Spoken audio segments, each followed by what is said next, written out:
What's going on, everyone? Welcome to episode 50. Episode 50? Oh, 50? 50. I'm Dang. trying to tell you, today's like a milestone. Wow. I'm like, fuck you, Stan. Episode 50 of Menace and The Man. Yeah. Stan the Man.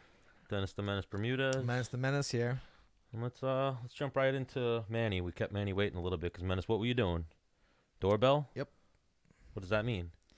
Means I got myself a Ring doorbell. I'm trying to come up in the world. Oh, you know what? Somebody fucking, I went in my truck one morning. I'm like, man, why is my bag like this? Someone was in your bag, really? Yeah. No. Someone ran through my truck, dude. No. Because the thing is, sometimes I get out of my truck. I'll get home, and I'm like, oh, shit, you know what? I gotta get some more shit out of my truck. Maybe it's like my bag, work clothes, whatever. Did they get anything? And then I fucking forget, and sometimes I leave my truck unlocked because I'm like, I'm gonna be right back out here, and I fuck around with the kids and shit like that.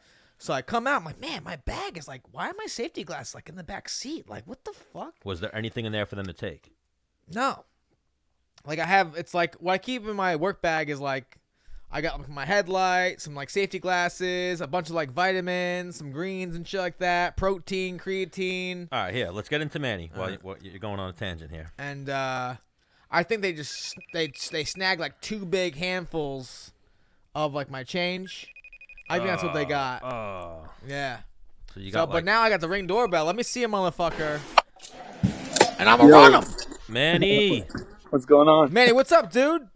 How you doing, man? What can Manny see? Oh, yeah, turn your phone horizontal. Yeah, if dude. you go long ways, you can see both of us. Yeah, unless you want to just see me, I get it. I still can't see you guys. Oh, there you go. There you go. There you go. Now you got us. Now you Boom! got us. Go this way. Manny Bermudez, welcome back to Menace and the Man. Yeah, that's my cousin. That's cousin right there, fam. What's going on, cuz? What it is, dude. What it is.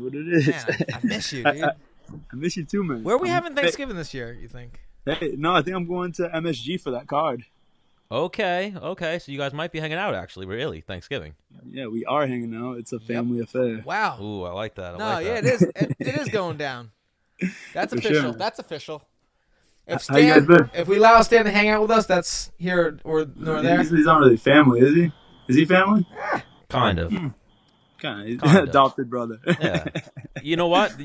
His older brother and his younger brother Oh like my me gosh. a lot, so they invite me everywhere. Jay So, has never met you. but we're video game friends. We're FaceTime friends. You FaceTime my brother? FaceTime, When That's you weird. FaceTime him, we go into the conversation and we talk about it a little bit. We talk about Stands out here FaceTime my family. Hey, what's up? how Menace is a sore loser at video games you. and shit like that. FaceTime friend is a weird thing to call somebody. He's my FaceTime friend. So we caught you at the gym? Yeah. I just did a little bike workout, trying to get some of the pounds off. On the Aerodyne? On my Aerodyne, and then Or was it on the assault bike? the assault bike rather? Dude, yeah. that thing's a fucking... See you next Tuesday. Today is Tuesday. It is. It is Tuesday. What's going on with you, Manny? How many pounds you got to cut? I noticed you're moving up to 45. Yeah, I still got let's see, mid 60s and gotta be 46, and I'm bad at math, so So that's about 20 pounds. 20 pounds. Yep. 20 pounds. Oh, so 35 really sucked. Yeah, 35 sucked. So it was one of those things too that I just feel better. I feel like mentally more I just like happier that I don't have to cut so much weight. No, because I see you and I'm like, man, he is big, he's lean, he's hard, he's like somebody I don't really want to fight at 145. Yeah, but 35 was miserable because I'd be dieting for like 2 months straight, and then at the end of the 2 months, I'd still have 15 pounds to lose, and I'm like, oh my god, like how am I even gonna do this? Yeah, that's never fun. So the whole so listen, we got a competition going for me and you then at the 145-pound weight class. Okay. You gotta get the most takedowns in the weight class. Okay. And you gotta get over 7 wins in a row. Over 7 in a row. Damn. Yep. All right. Okay. All right. And I'm on a fresh start now, so yeah. 7 sounds good. But how old are you though? 25. All right, so I had a year on you then when I started, or did I? Because I lost the Ultimate Fighter finale, but I forget when that was. Maybe I started when I was 25. Yeah, I'm not sure. I mean, you spent. Yeah, but hang on. You're much higher up in the ranks than I was, so it's gonna be tougher, I think. Well, actually, you're not ranked, but like you're like established, I would say, right? Yeah. Oh, 100%. I don't know. It's one of those things that if you like, there's those random guys that really watch the sport, like they're on the and sport. that ain't you. That ain't us. Yeah, they all know me. Those guys know me, and then anybody else doesn't know. Get off of me. Just show them. So, Charles Rosa, have you and him ever trained or had any encounters before? No, I've never met him in person, but we were on the same, kind of like local circuit. I fought for CES MMA, and I used to always hear his name all the time, but I've never physically saw him. And I also know that he was at City of Song, so I know a bunch of those guys over there, but I never crossed paths with him. Yes, I've seen that he's from Mass. Now he's from Top Team. Yeah. I think he's like a chef down in Florida. Oh, so both you. So it's like this is like a home territory scrap. And they threw it on the Boston card too. Yeah. I don't even get the full hometown advantage when I'm fighting in Boston, which kind of sucks about. Yeah, but you're like the one who's there now, so you'll have the hometown a little more than him. Yeah. What's the date on that? Next weekend. October 18th. It's a Friday, right? Yeah, it's a Friday night card, which I kind of like. I kind of like that better because I got my whole weekend after. Nice. Next weekend. It's the Weidman Reyes undercard. Yeah. Well, what do you think of the card? I think it's a great card. They added Stevens versus Yair. Oh, yeah. Their co-main event, right? Yeah. Your boy Greg Hardy's fighting on it. Yo, when you see Jeremy, tell him I said what's up. Tell him me and you are family. Mm-hmm. And he'll offer you a bed in his house. He'll be like, hey, man, when you want to come out to hang San Diego, on. I'm not even kidding, though, dude. Manny, I would take him up on it. You don't have kids and shit. Oh, yeah, a bed in his house? What? No, go out to fucking Alliance and train for a fucking a week or two. He always invites Menace to sleep over. Every time I talk to him, he's like, man, come out and train. Yeah. Is that Dominic Cruz's gym? Yeah. Yes, Dominic Cruz's gym. Good gym, man. Good gym. Yeah, no, I'll see if I can talk to him. I fought on the same card as him in Florida when he fought Josh Emmett. And so I ran into him a little bit, but I never talked to him. Right. Well, you have the icebreaker now. Yeah, cousin. Hey, Dennis told me to hit you up. Yeah. He said you give me a room in his house. He's like, that motherfucker out here renting out my house. Nah, he's super cool. Nah, he's dope. He looks. So every time I ran into him, he looked angry. So I was a little bit like, oh, maybe. Hang on, always. I told him that when we had him on the show. I'm like, yo, you look like a dickhead. Yeah, he always has the game face on, but that's just business is business with him. Yeah. But if we see him at MSG, he'll be like, yo, you on beer, he goes hard. Well, even that, after the fight, you and him will share a drink together. All right, if you see him, he might buy you a drink, or you could buy him a drink for him being a legend, OG in the game, but you guys will share a drink. I've heard he's super chill. Him and Menace had a little beef, and then they cooled it over after the fight. Yeah, he's tough too. I've watched him for years now, and he's got some great wins. Somebody I really kind of look up to. Yeah, he broke Menace's what did he break? Your fibula with a calf Is that kick. when you gotta tell everybody that? Yeah, I think it's a great thing to talk about. I was gonna segue into. What if I break your nose right now? I'd like to see you try. Oh my gosh, Manny, you want me to see me break his nose? Yeah, I mean that'd be cool. Wow, No. Not like I want to see Stan hurt, but for the video. Everything for the gram. You see him kicking me all the time? Yeah, it was that. Who was that in the wrestling ring? Was that you, Stan? Oh, that was me and him. Yeah. Yeah. Did you guys get yelled at right after that? Yeah, right. He tried yelling at me, and I didn't listen. I mean, It was the guy who owned the ring, the company that owned the ring. So I guess we weren't on. He said we weren't on his insurance, so he was like, "Get the fuck out of my ring," and we were like, "All right." That's why he was so mad. It's kind of obnoxious. Well, no, we had done one prior. Yeah. And then we did another one. So he's like, "All right, dude, enough." Not to mention there was two obnoxious 33-year-olds in the ring playing WWF. So I'm 32, Stan.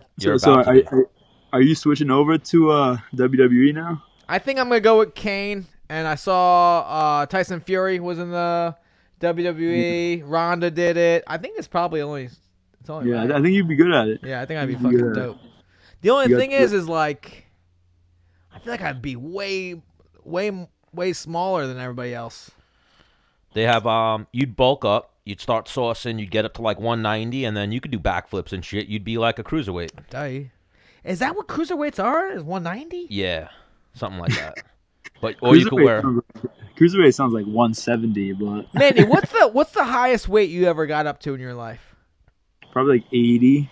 Really? 80 something, yeah. Hang on, before I started fighting, I remember one time I stepped on the scale, I was 189 one time. Oh, that's the heaviest you've ever been? That I've seen. But I started training when I was when I was 13, and I kind of never really stopped training. So if I like let myself go, I'm sure. Yeah. I could. No, I was done with college. I was raising a kid that wasn't mine for 2 years. I was working at fucking UPS and doing landscaping. Here's what I would eat every morning. At Sheetz gas station, they had a 2-for-1 donuts. Oh. So I'd get donuts every day. That sounds good right now. Yeah. But I mean, hang on. It wasn't because yes, donuts are delicious, but it's pretty much all I could afford. We got to be careful too, though. We're also talking to Manny while he's cutting weight. We don't want to trouble him. No, I like talking. Talking to him. Oh man, I watch all those. So I watch all those binge eating videos. You ever see those? Yeah. So is that something that probably helps when you are cutting weight? Is just people talking about food, right, or something like that? Yo, Stan. If we went out to eat and I was cutting weight and there was something on the menu I wanted, I would be like, yo, Stan, eat this for me. You would live vicariously through me. Yep. And you know I'd eat that shit. It's weird because it's like, it feels better when you see people eat the stuff that you want to eat. Well, the thing is, like, all right, Stan, get these wings. He would get the wings, and I'd be like, I'm going to have one bite. Also, this depends on how far I am out from the fight because obviously wings have a ton of salt. I couldn't do that, like, Yeah. Even one bite 2 weeks out, it might be a little dangerous. But now also when you eat that one wing, it probably creates like that mental complex. No. I'd have one bite. Oh, one bite. Yeah. Okay. Or maybe a wing, depending on how my weight was and shit. What's your favorite food, Dennis? What is my favorite food? Yeah. I'm a big wing connoisseur, like hot wings, but chicken parmesan hero. I was gonna say, get you on that show, Hot Wings. Yeah, dude, somebody dropped in my DMs like, hey, man, there's, a posting for it. You should do it. So I was like, I looked, and then he came back. He's like, oh, shit, it was for Australia. Oh, yeah, they have, like, Australian hot wings and all these ones. The American hot wings, I don't know. We'd have to... Oh, it's that company, the sports alumni. Dude, all hit me right. up. Like, they're trying to put me on a little bit, I guess. That'd be really good for you. Yeah, do you do good with spicy foods? Mm-hmm. You do? He's I'm going to ask you a dumb question. Manny, how do you do with spicy food? Not great. Really? Yeah, no. A couple weeks ago, my friends did. So you know the show Hot Wings, right? Yeah. You've seen it. They bought that sauce. It was like the bomb sauce, the one that they always use like kind of towards the end. And I don't know how these kids took it so well. Like, like they had like tears coming down their eyes, but they weren't even like reacting at all to it. They just like kept on eating. And I also wasn't trying to eat like too much too, because this was a couple weeks ago. Right. But so I was just like pounding water, and like my whole mouth was on fire, and I'm just like leaning over the sink like like dying. But well, the thing is, when people are watching, I'll put on like a fucking show. Yeah. Like my whole body could be crying, like let's die, but I'm like, nothing. Yeah, it's nothing. Hey, shit. So, Manny, once you weigh in, a good question that we never ask people, what we should, especially guys coming up with fights, how do you recharge? What's like after you weigh in, what's the food that you want to intake? Yeah, a lot of times it depends where I go, where I'm fighting. Let me re-ask that, because that's a question that fucking people ask fighters, and I think it's a stupid question. No way. Hang on, here's a question: is like, after you weigh in, do you eat what you desire, or do you have like a fucking diet that nutrition wrote out for you after you make weight, or maybe a little bit of both? Yeah. It's see, the thing is, like, I would cut so much weight I couldn't eat what I wanted really. Like, I would have like a bite of like cake or a donut or something like that, but my stomach physically couldn't take eating that stuff. Right. So I would normally go eat like like a steak or something like that. Or like I said, it depends where I go. Like I was out in California, and then California they have a bunch of really good like Asian food and Spanish food and like Middle Eastern food. So I think we went to a Middle Eastern. I went to a Middle Eastern food place after weigh-ins, and then had some, like some like rice and stuff like that and meat. That's what's up. Yeah, but do you like so after you make weight and you eat like your meal, whatever, and then you perform, are you like, oh shit, like either I did shitty, I'm never eating that again after weigh-ins, or like, dude, I fucking killed it. Like I will eat that every time after I make weight. For me, it's how I feel the day, like right after the weight cut. It doesn't really matter because I have a whole day to just recover and be back into the condition that I want to be, that I need to be in, really. So if I feel like shit the day before, and then I wake up the next day, that's kind of when I'll do everything to get my body feeling day of. Yeah, day of. Like I said, it usually can't go crazy that day before, anyways, though. So, but yeah, no. If I did something wrong, like the day of the fight, and then I feel shitty, then I'll try to like change something up. Okay. I usually after making weight, I would have 2 dinners. Yeah. I would eat a lot too. So Manny, what are you going to do now? A little more assault bike? Are you gonna do some rounds? Yeah, I think we're gonna do some rounds, some kickboxing, just finish out the night, and then after that, I'm not sure if they're gonna want to wrestle or what, but yeah, it kind of depends what guys stick around afterwards. But we definitely gonna get some kickboxing rounds right now. You're the top dog over at your gym, huh? No, we get this guy Josh Grisby. Yes, I know Josh Grisby. You know Josh Grisby. If I saw him, maybe. Or of Josh Grisby. He's the one who didn't he have a little bit of legal trouble? Yeah. He was in WEC. I think, did he fight Aldo? He might have fought Aldo. He was gonna fight Aldo. He fought Poirier. He fought Rani Yaya. Yeah, he's a beast. Dominic. Yeah, he's an animal. So we got him, and then we got this other guy who just came in from Hawaii. His name is John Pico. I call him Rob though, because the first time I met him, he told me his name, and then I turned around to some other guy. I was like, "Oh, hey, this is Rob," and then he was like, "My name's John," and I was like, "All right, Rob," and then it kind of stuck. We call him John Rob. All right, so here at Menace and The Man, we're obviously riding with the Bermudez clan. We're going to ride with you, Manny. We're going to have Charles Rosa on this show in a couple minutes, actually. So, tell him I said what's up. Well, yeah, what do you want me to say to him? Let's tell him you said what's up. We're going to get some intel for you, and then we'll kick you what he says. Yeah, just say hey, and then ask him what his game plan is, and then relay it over to me. Well, you gotta re-listen to the episode. Oh, I will. All right, Manny. So good fight next weekend. Maybe we'll see you there. I might attend. I don't know what Menace's plans are, but we'll see. It's on a Friday. I got my lads that day. You have your lads next weekend? Isn't the next day the GSB fucking... GSP? No, GSB. Oh, GSB is the 18th, I believe. The brewery. It might be the 18th, so it might be that Friday. I thought it was Sunday. No, I think it's is it Sunday? I don't know. We'll look it up once we get off. That'd be amazing if it's Sunday. We'll look it up. Yeah, I'll see you guys at the MSG card for sure, though. I already got tickets and stuff, so. Did you pay for those tickets, or are they bringing you in as a guest? Bringing me in. Ooh, good. Beautiful. Bringing me in, so. Local enough, I think that they said all right.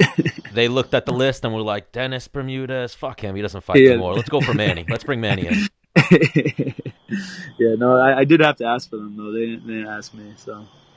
Ooh, I'm surprised not saying anything insulting. I'm surprised they gave them to you. I would figure they're trying to fucking sell those things. I saw the tickets are $900.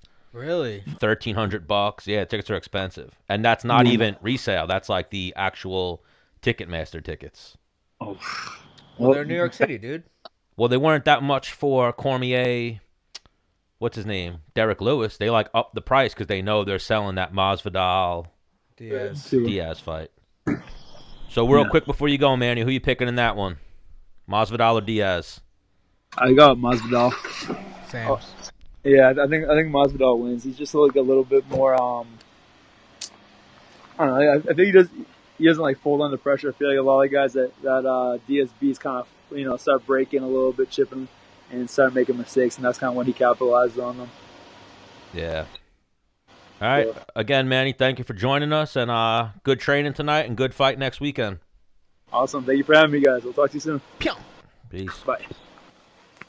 Now, I wonder if my Ring doorbell is going to notify me every time a car drives by. Oh, why? Is that what it's doing right now? Yeah, a little bit. Is that frustrating? I mean, might be. Yeah, You know? It's life. Oh, is it life, Stan? Yeah, when you want to be fancy and you put it in one of those doorbells and you live so close to the street, yeah. Normally, I feel like when people put those doorbells in, maybe they're a little more space, or maybe can you adjust the sensitivity settings? I don't know. Who put it in? Rob and Anthony? Yeah, it just told me there's motion at my door again. Ooh, that's what that buzzing's been? Yeah. Endless motion? It must have been a fucking car. That's annoying. I only Oh want, my God, like, that's super annoying. or if the kids are on the fucking... I want it to turn on, and if someone... Man, that's tough, huh? Is it? Yeah, if someone's on the sidewalk... Who dropped you? Check your Instagram. I've been DMing you. You ain't answering me. For what? Because he helps us out with our levels and whatnot. Oh, word. All right, let's jump into Charles Rosa quick. Oh, you can go back to back with him. Yeah. Charles Rosa. Que pasa, What's good, muchacho? What's going on? Chilling, man. Just hanging out. Just finished some training. Yeah, if you go long ways, you'll get both of us. There you Yeah. go. Beautiful. It's like I can't see either of you. I'm good. So, listen, man, I don't want you to, like, just because my last name is Bermudez, I don't want you to think that, like, You're s- I'm on, like, we say we're cousins, but we're really not. Are you selling Manny out that I quick? could- yeah, that's what I was gonna ask. That was the first question I had for you, Dennis. I was like, "Yo, you Manny's cousin?" Because No. I don't know, but nah, it's all good. Do you have a ring? Do you have a Ring doorbell? Huh? Do you have a Ring doorbell? Ring doorbell? Yeah. Oh, you do? What do you mean ring a doorbell? What are you Do talking you about? have the Ring doorbell that with a camera in it? I don't know. What, do you you would know if you did. You know, like the doorbell that you ring, and then it gives you the who's at your door in video. like on your phone.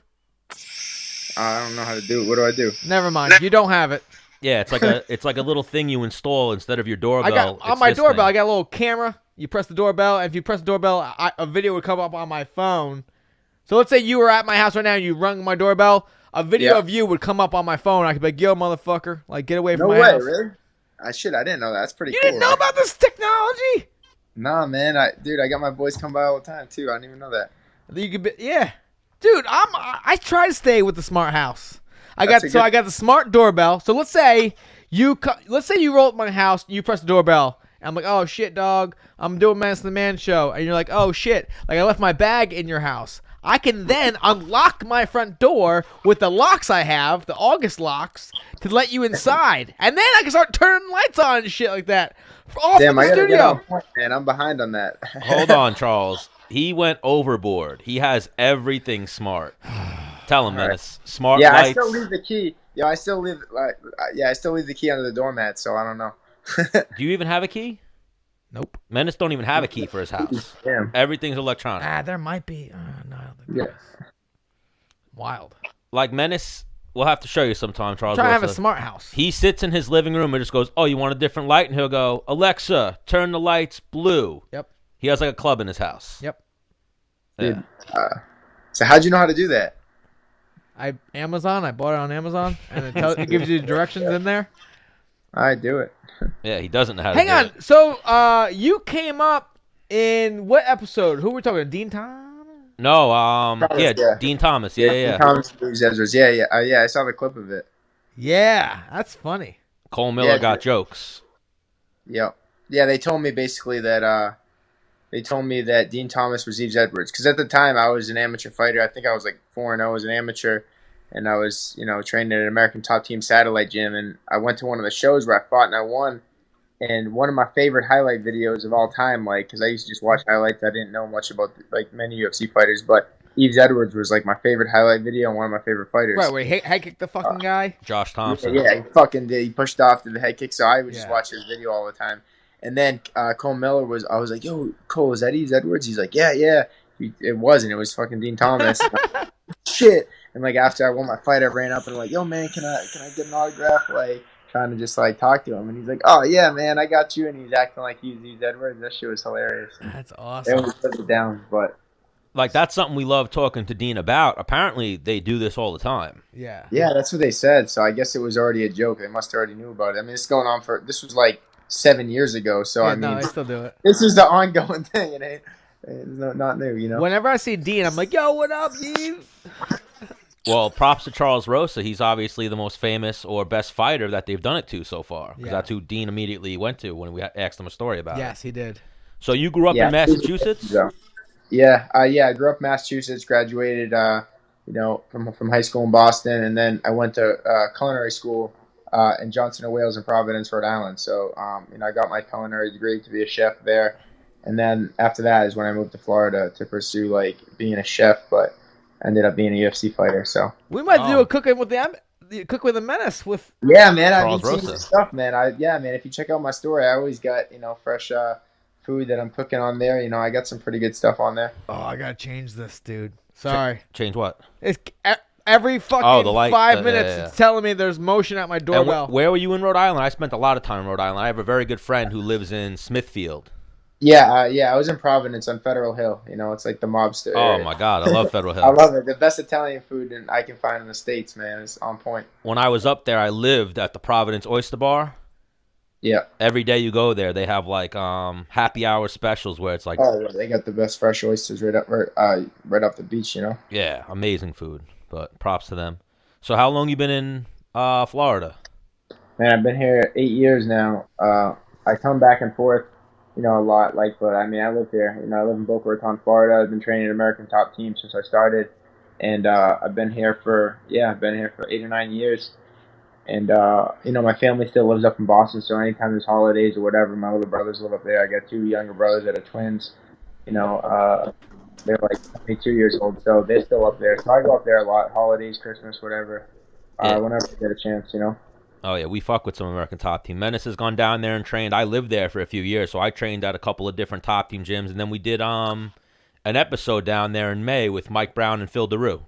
Oh yeah, man, those are my guys. Mike's one of my head coaches. He helps me a lot with my wrestling and grappling. I mean, he's an awesome coach, man, awesome person. He's been helping me for a long time now. And then I just actually recently started working with Phil DeRue the last year, so he's been helping me a ton. He got my strength and conditioning to the next level, so grateful to have him on the team too.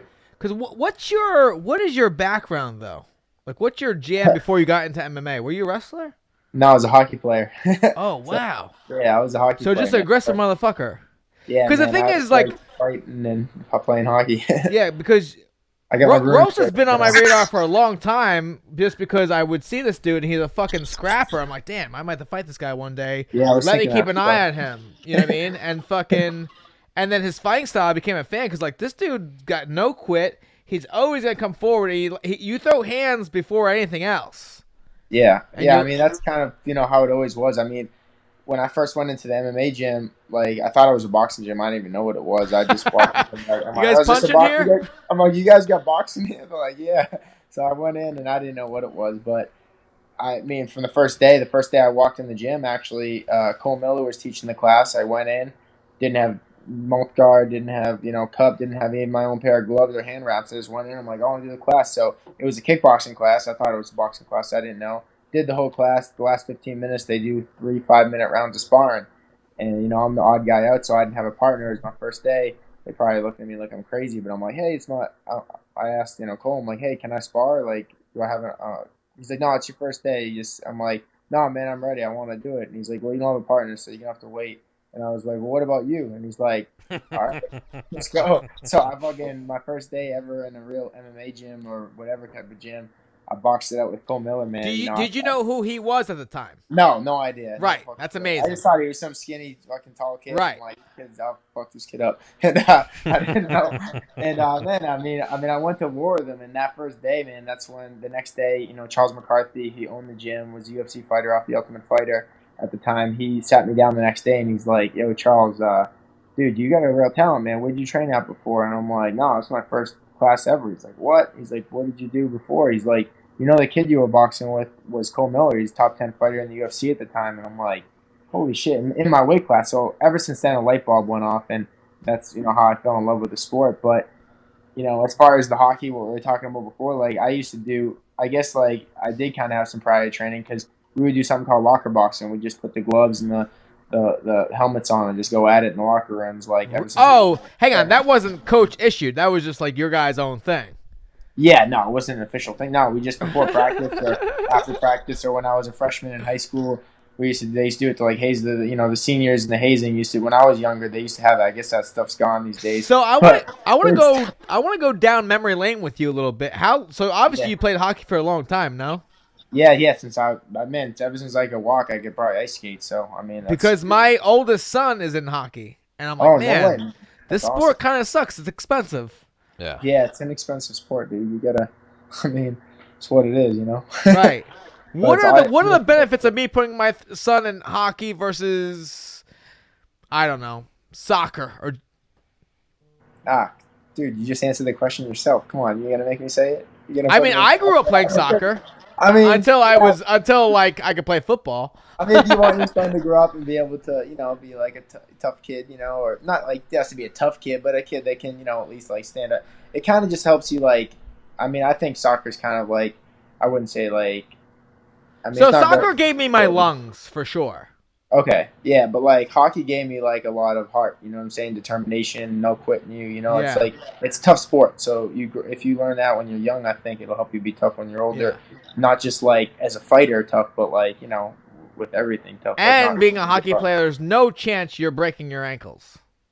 Yeah, hockey players' ankles are like. Fucking... That's actually a good point. I noticed that. That's funny that you say that because like like you never roll your ankle, I'm sure. No, I've never rolled. You step off a curb, you're like, no, I'm good. Ankle, yeah. No, my ankles are good, man. I've never had an issue with that. It's funny that you say that. Yeah, I got strong ankles for sure. I'm sure you have strong legs. Your lower body's fucking super strong, explosive, and yeah. That's the biggest thing. My legs have always been strong. I've always had good, knees and ankles and legs. I got big, strong legs, but it kind of goes against me a little with my flexibility, so I've had to work a lot of extra on that, I feel like, because like the more muscular your legs are, the less flexibility in your hamstrings and stuff. So I've worked a lot on that, and I feel like I've done a good job in the last couple of years on it, but man, everything's on point now. So if there's what's the highest level of hockey you got up to?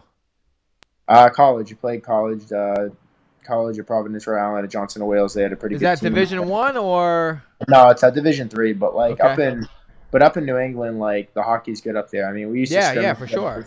There was one time we scrimmaged against the Providence Bruins, and like Tuukka Rask was their goalie at the time, so he's like was pretty close. He's one of the best goalies, and he played in the Stanley Cup for the Bruins this year. So like I played against some good guys. I just at that time I was always like in a smaller body. If I had like the strength and stuff that I had now, like I was always like a little kid. You know what I mean? Like I was kind of a big bloomer, so I was a little bit behind with the strength and stuff. Like everyone matured much faster than me, so I feel like I could have made it to the big show if I a couple of years was the difference. But so you're that good? I think so. Yeah. Because hang on, because I talk to people that like are good, but they're like, I'm just not that. Like hockey players are pretty real with themselves. Yeah, I feel.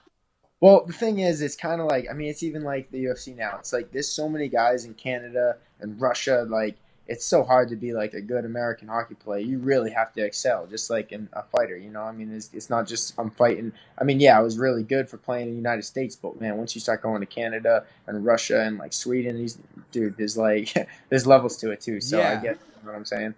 But, so my next question was, what's the like fighting, you can be any weight, height, shape, whatever. But like in soccer and football, for certain positions, you're like, this is the ideal weight and height. What's the ideal weight and height for hockey? Or are there different positions where? Yeah, different positions. Well, it depends. There's different guys. Like there's a guy that's pretty much my size, one of the all-stars in the league. He's actually a good friend of mine, Brad Marchand. He's exactly my size, pretty much, about 175, 180 pounds, and he's 5'9", whatever. So, and he's an all-star in the league, but he's super fast, so he's a good puck handler, super fast, good goal scorer. Is he a freak? Because I like to say there's like for example, like in football, if you're 5'8", 200 pounds, and you're a running back, you're a freak. Yeah. Like you shouldn't be there. Yeah. You know, Yeah, like no, that's the thing is like they don't seem like the hockey players aren't guys that like you look at them and you're like, yo, that dude's an athlete. Like you might, I mean, they're big, strong guys. Definitely, they got strong legs but it's nothing like. I mean, you some of the can't guys see it in their like, street clothes Yeah, unless they're look missing up- teeth. Yeah, most of them are missing teeth. Yeah, you got them knocked out a lot. And you know? why is that? Because they don't wear mouthpieces, or Both. But like, even if you get a slap shot, or what it is, even if you have a mouthpiece in, and it's not like they're getting just hit with pucks to the mouth. The sticks come up, a high stick comes up and catches them inside like their mouth is open, and boom, and it hits them right in the teeth. And man, like it's like a stick, so it gets caught in your teeth. because you're a bitch if you wear a cage, right? Yeah, I mean, Like no good guys wear a cage, right? Well, in college you have to wear a cage. Okay, so well, yeah, I mean, but like for example, like when in the you, NHL, I don't know anybody that wears a cage yet. for example, in freestyle, you could wear headgear, but like no one, like you're a pussy if you wore headgear. I was Dude, gonna that's say. so funny because that's why my ears aren't messed up because I fucking am like the only one in the gym that wears headgear. But I'm like, dude, I started getting that fucking. Yeah, thing. but you're clearly not a bitch. You're in the UFC. I seen Masvidal. I seen Masvidal wearing headgear. Yeah, dude, he's not a bitch. Yeah, but Yeah. again, he's the opposite of a bitch. Yeah, but He's like those the are baddest motherfucker. yeah, but you guys didn't come up in wrestling. We're like, nah. Yeah, that's you know what I mean? That's true. No, that's true. I'm sure if I was on a wrestling team and I was we're like the best guy isn't wearing headgear, and like if you put headgear on, the best guy's like, yo, what are you, pussy? You're like, no, I'm not. Yeah. So now, something I do got to ask. I've seen you on social media. It seems like you're friends with both of them. You're friends with Colby, right? You're friends with Masvidal. Yeah. Is it weird in the gym right now? Nah, man, it's cool. They're both doing their own thing. I mean, the only weird thing is for me is like they used to be best friends. Honestly, like we used to go to the casino and play cards together. Like I would see him there a lot. And who won in cards? Well, it was like poker, so we were playing groups. Got you. I don't know. It'd be back and forth. You know what I'm saying? But have good days, bad days. But they, it doesn't change my relationship with them because what's going on. I mean, there's things that some of them say that like I don't agree with, but in the same breath, like I know the type of person. But you're not going to like, yo, Kobe, so and so said this. Yeah, nah, dude. Like, you don't give a fuck. Like, I mean, they say things to you, and you're like, all right, cool. Like, I don't give a fuck. Like, I still like him. I mean, neither one of them say anything to me about each other or nothing like that. But it is pretty cool when you're on the mats and you're just like sitting there and you're like, man, I wonder if Kobe and fucking Georgie walked in right now, what would go down? I mean, or Poirier, yeah. Even though I would never wanted to, it just you know what I mean? Like, they don't even train the same times, huh? No, remember Mike? I've never seen him. I've never seen him since this has started happening. Mike Brown touched on it when he was on the show with us. He said they stopped training together like a year ago, and that was like a couple months ago. So, and then when I've heard them in interviews, they say they stopped training together a year and a half ago. Yeah, but like, are they in the same practice? No, they have their own. Colby has his own little team. I asked Mike that the only mutual coach was Mike Brown for a minute. Yep. So when they fight, he would be the one who has to choose. Or sit out. Hang on, that's usually the move. You just sit it out. Yeah. Yeah. So I don't. Yeah, I mean that's what it is, and then I mean. Does it? Well, who do you hang out with more between the two, or not? You don't hang out with them. I don't know. I think I just knew from like way back. I just like I met Georgie first, Masvidal. You know what I'm saying? I met him back when he was fighting in like the Kimbo fights. We had a mutual friend, Kimbo Slice. So like we'd go to events together. Rest in peace, Kimbo. Obviously, but yeah, for sure, man. He's a legend, and we both kind of shared a mutual respect for him together. Going to the fights and stuff, like the backyard fights and stuff. Hang on, you were at Kimbo's backyard fights?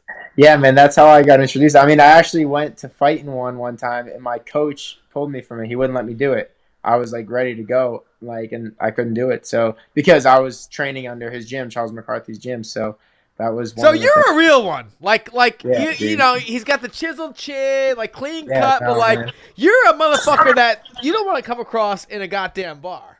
Yeah, man. I mean, I love to fight. If that's what you're asking, there's no doubt about it. You'll look for reasons, huh?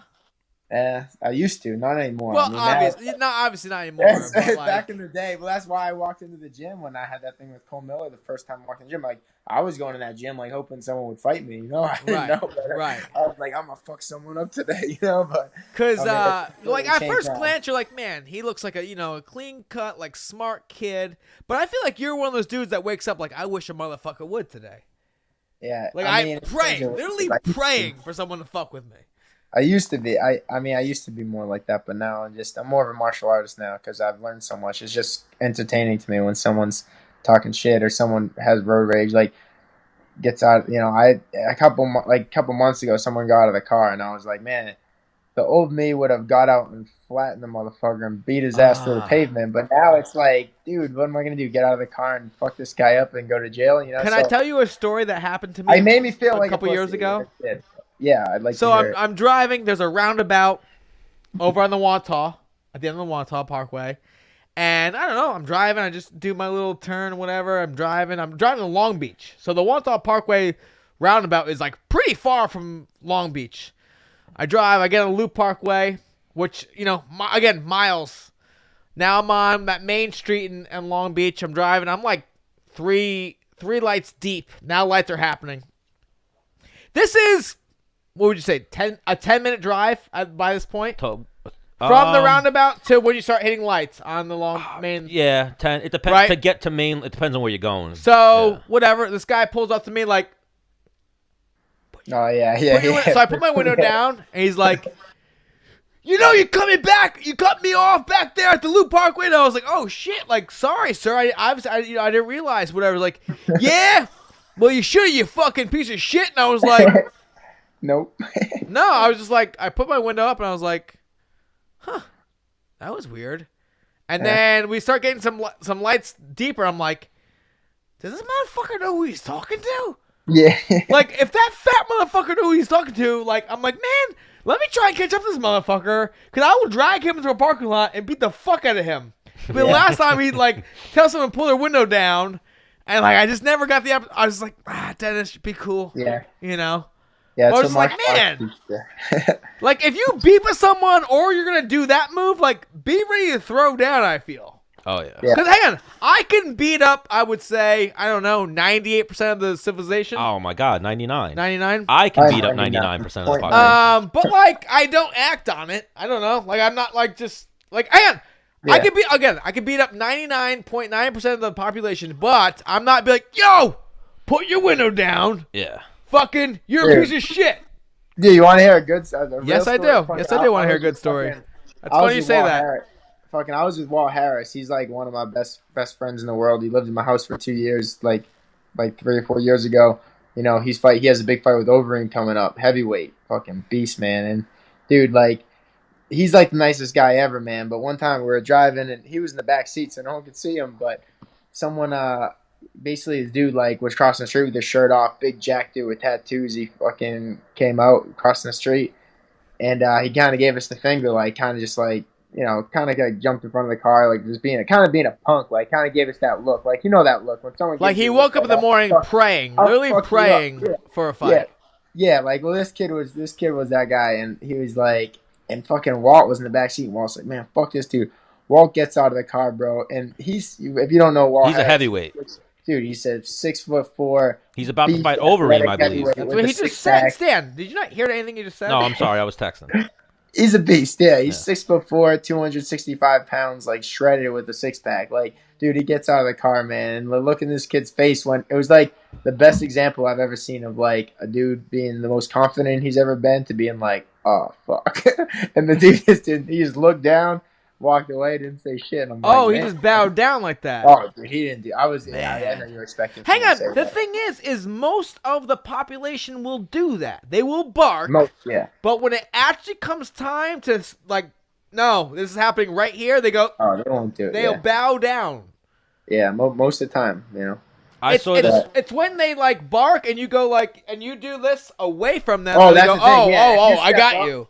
Yeah, dude, that's what it is, and that's what it is. If you're that guy that's like hesitant, sometimes like if someone was ever messing with me, that's kind of what I do now is like I'll be really respectful, Well, no, but now I'm like really respectful, and I'm see how far this guy pushes it. I'm like, if he pushes it to this point where he's starting to bully me, I'm gonna fuck him up because now he deserves it.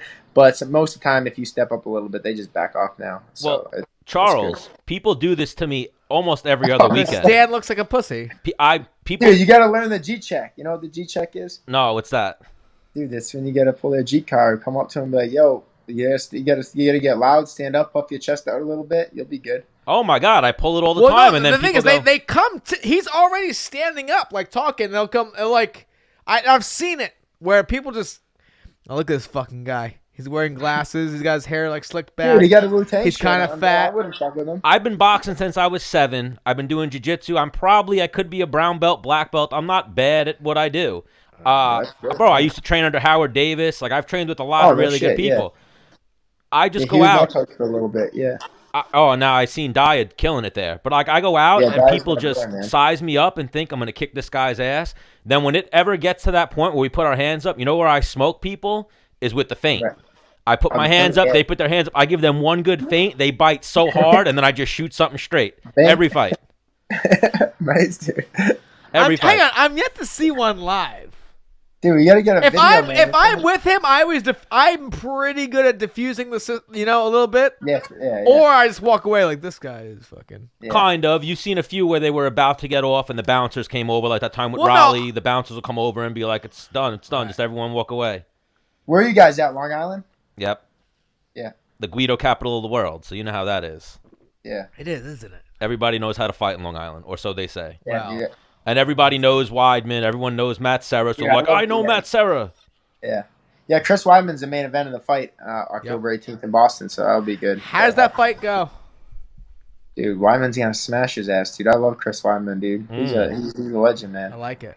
I think so. I just think that, I just think Chris Weidman, man, he's a champion. There's a reason he was the champion, and there's a reason. Well, he's in a different weight class now. Yeah, but that's what it is. You know what I mean? He beat Anderson Silva, dude. You know what I mean? I don't know what else. He's a legend. Man, I like this guy. Well, you know what? We fuck with Charles Rosa here at Menace and the Man. We do. We'd love to get you back on again in the future.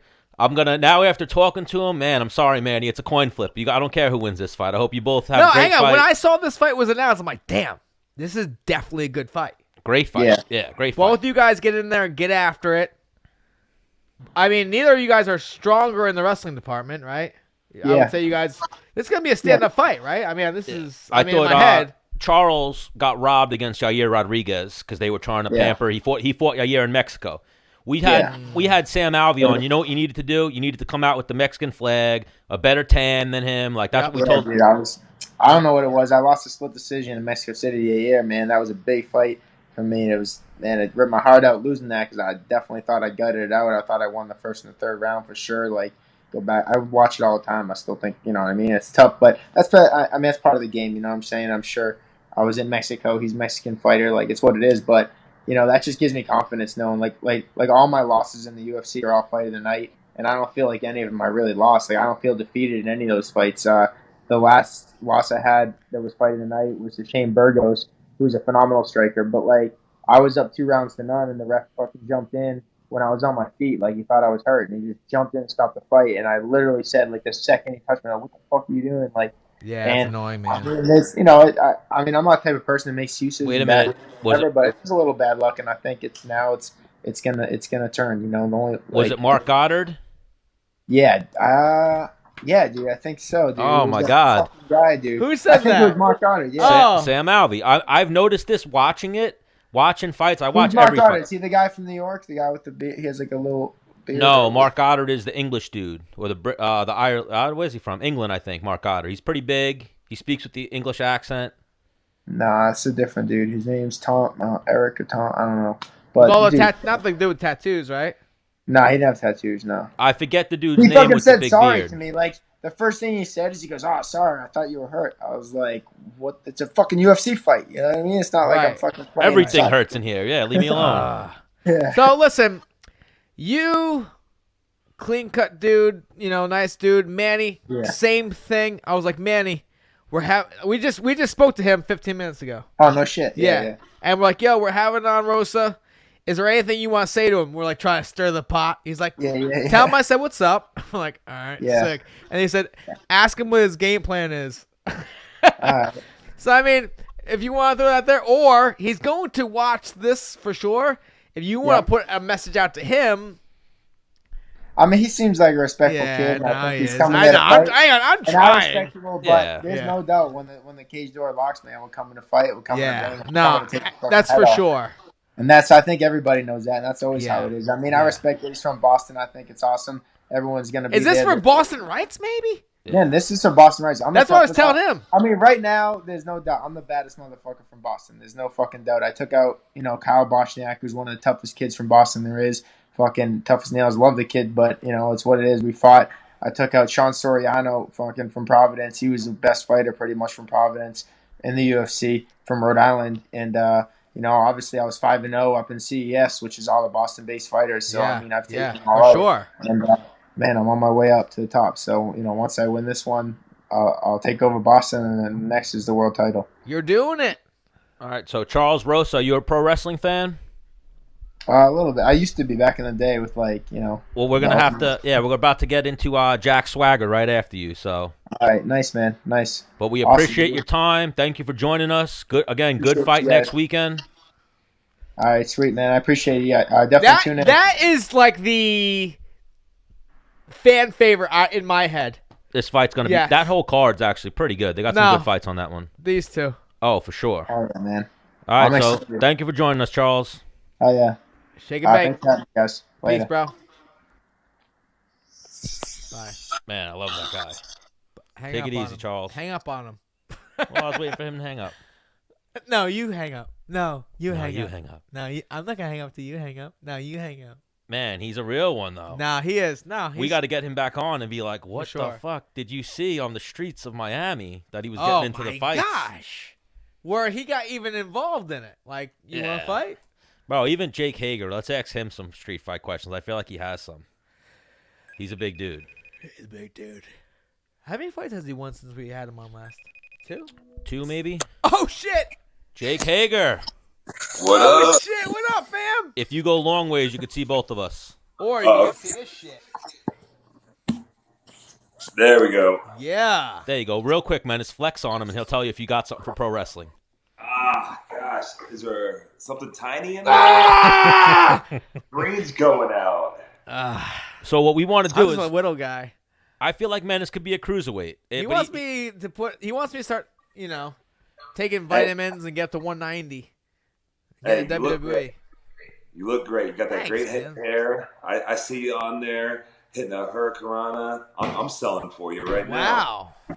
Listen, the only way I would get in there is if, like, me and you came as a tag team. AEW, hit Menace up and let him come out as Jake Hager's buddy. Yep. That would be amazing. So everyone's doing, like, little promos now, kind of. What's that? So Cain Velasquez might be in full time. Yep. Then I saw fucking the boxing guy just today. Tyson Fury. Tyson Fury was in there. Well, Menace doesn't watch Mayweather's wrestling. done a little. Well, they have AEW. When's the last time you wrestled, Jake? Because you just made your return to AEW. Yeah, well, I left WWE back in 2017, and the independent scene was very strong. So I've been doing that nonstop. That's been paying my bills every month and allowing me to train for these fights. So the last time I wrestled was, August on the independent scene. Oh, so you never left? No, I mean, I got to pay the bills, right? And that was my bread and butter. That was my main name. And now I'm trying to cross over, and hopefully the fight game can, provide some income to help me out so I don't have to wrestle as much. But it's pretty cool because this was the plan. We knew pro wrestling was going to get this hot, that all these people were going to want to jump over and be a part of it. And we're, we're 2 years ahead of it, planning for this. And now we're here, and the fun begins, right? Oh, for sure. AEW is scaring WWE at the moment. Like, you could see it with the way that they changed all the programming. They brought back the pyro. They're doing things like bringing Kane in and whatnot. Yeah. Yeah, it's really nice, and they're finally taking care of their talent. They know how they treat their talent. It's very disrespectful, and now they're forced to have to take care of these guys, or they're going to come to a great company and be on Wednesday nights with us. Yeah. Well, that's what it was. When WCW left WWE, I call them WWF, but WWE, when they had the stronghold on the business for like the last, 10 years, 15 years, I forget when WCW folded, but now AEW is like in the game. You guys got better ratings than NXT and are comparable with Raw or SmackDown right now, right? So hang on. So for the fans at home, which are probably like, I don't even watch cable. So what's AEW obviously it's a competitor to.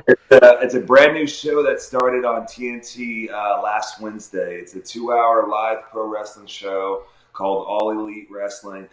Basically, off of the strength of some really great pro wrestlers.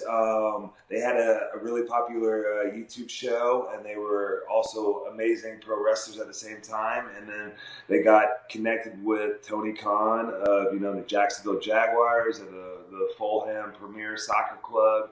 I say soccer over in the UK, and a lot of things happened magically, and it came together. It's going to be cool because it's a show that's not really trying to compete with WWE. We just want to give fans a different option. Yes. And that's exactly what it is. It's like, so where WWE or WWF, whatever the fans call them, that's more like storylines and stuff like that. You guys are like real wrestling. Yeah, it's going to be very cool to see how everything plays out. I'm still, waiting to see how we're going to gauge the wins and losses, like they say. But it's very exciting. And like I said, we don't have to compete with them. We're going to just put on a great show every week and compete with ourselves with great matches. So now you have a fight coming up, too, in Bellator, right? October 25th. Woo, woo. Yeah, thank you. I mean, we've had a bunch of guys on. I'm sure you do endless interviews. You remember you've been on this show before, right? I use a lot of substance, but yeah, I remember. Ooh, what kind of substance? That was a bad marijuana joke. I'm sorry. Oh, what? You get into the devil's lettuce? He does too. That's one of his things. Look at his hair. Look at his shirt. Yeah, there's nothing wrong with it. It's great for athletes. No, I've done my research on it. Yeah. You've done your research. No, I don't smoke. I've never smoked. Yeah, you don't smoke, but you were in the CBD a little bit. Yep. Yeah, it's it's natural, and you see a lot of good things from it. You should give it a shot. Oh, for sure. Well, I get drug tested now. And yeah, like if he smoked THC, he'd be fucking to the moon. You never smoked, right? Nope. Yeah, so what if Jake Hager put his hand on your shoulder and was like, hit this? But there's no cameras, right? No cameras. Well, hang on. Listen, I'm serious about tag team. I'll come out for 1 week. Fucking. Dude. We'll make some signature moves where you throw me at people and I fucking side body check them. Wow, that'd be amazing. Yeah. We're just gonna psych everyone out in the back. Or you sling me into the ropes, right? You slingshot me in the ropes. I go back, I go forth. You get down on all fours. I do a gainer off your back and then side splash somebody. Yep, and then pause and stand there for about 10 minutes, just statue mode, looking great. Yep. Wow, though, that could be your shit, though. Jake, you should get him in there. You just pick Menace up and throw him into people. He's down. Come on, guys. I've been there 1 week, and you guys are trying to ask for favors now? You know what? You're right. Build it up. Build yourself up, and then I'll come in, and then we'll get weird. I'm trying to keep my job there. No, they need you. Dude, I'm bringing the fucking heat. And even, you're a huge pro wrestling star, so for them to get you in the facet they got you in, I feel like that was some break the internet type shit. You running in the way you did, that was amazing. Oh, thank you. It was a lot of fun. That crowd was just electric.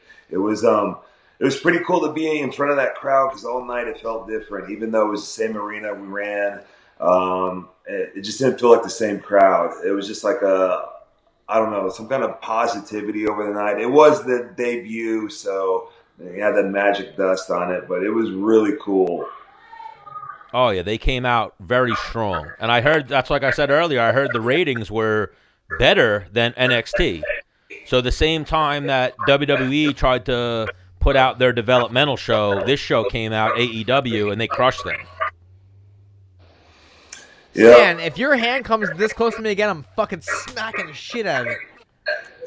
He gets violent here, Jake. It's okay. It's okay. Hang on, so Jake, last time we had you on, you said your wife was smoking hot. Yeah, she's a supermodel. I'm not trying to brag though. Can we get her on video here or no? Yeah, absolutely. Catalina. Oh man, I'm awesome. Oh, that's amazing. Cat. Let's get her in here, right? You guys don't believe your bring her. supermodel. They want you on camera. He just said we don't believe her. Oh, you're not. Okay. She doesn't have clothes on? You just got done working out? Oh, it's so embarrassing. Oh my gosh. No, it's not. Oh, come on. Just sit right here. I got a nice frame for you. Man, I love this. Hey, whoa, dude, you did well. I mean, got it. You know, you Wow. got it on it, right? Oh, for So sure. what do you like that he does? How do you land you? Let's go. Well, first of all, I take that with a little bit of disrespect. You calling me goofy or something? What do you mean? Look, I know. Hang on. Like, would you listen? Like, when I think of like me as like a man, a human being, I'm like, man, I'm like hairy. I'm also like attracted to girls, so like I find it hard with girls even like in guys. You know what I'm saying? Oh. I mean. All right, go on. Actually, when we met, Like, was it his, like, was it how fit he was? Was he funny? Was he charismatic? Funny. Was it what he did? Like, is it a combination? Did he buy you things? Because the thing is, the Menace and The Man show, we want to be like a Bible for guys Yes. to like pick up chicks or like whatever. So, Jake, help out our male followers. How do you land a supermodel? Is it just be 6'7" and awesome, or?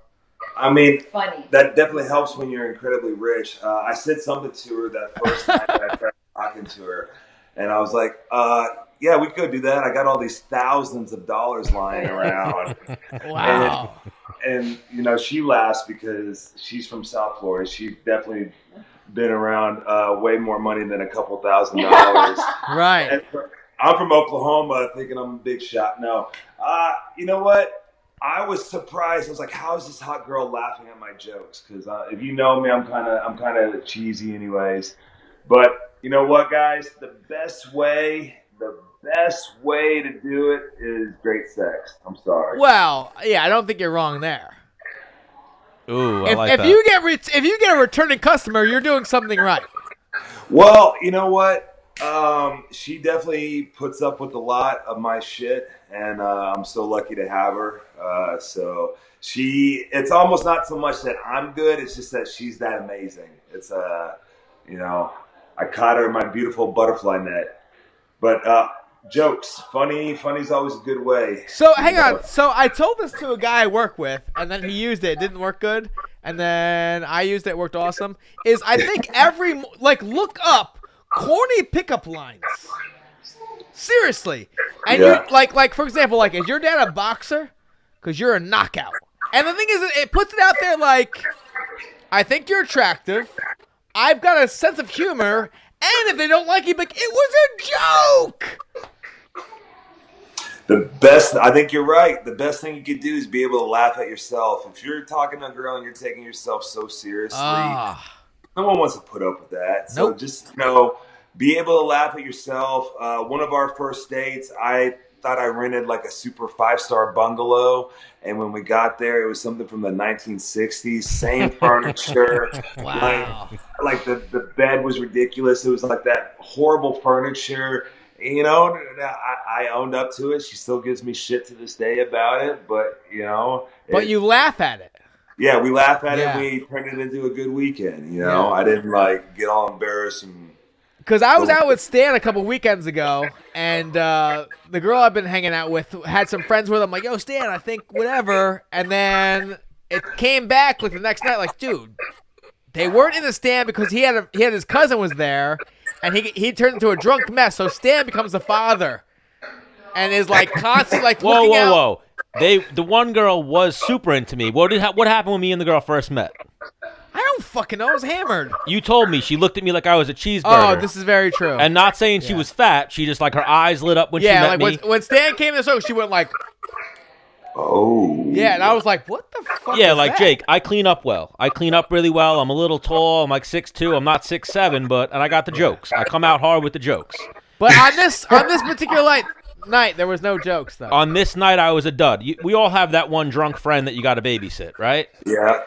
I had a drunk. He's like a cousin, a really good friend, family friend, and he was drunk to the point where he was introducing us over and over again. The people that he had already introduced us to. Yeah. Yeah. That's annoying. But yeah. Normally I'm not that friend. I swear. I promise. Man. That's good, though. I'm never that friend. Menace is never that friend. But like we said, we try to give a little intel into a man's way of picking up a woman.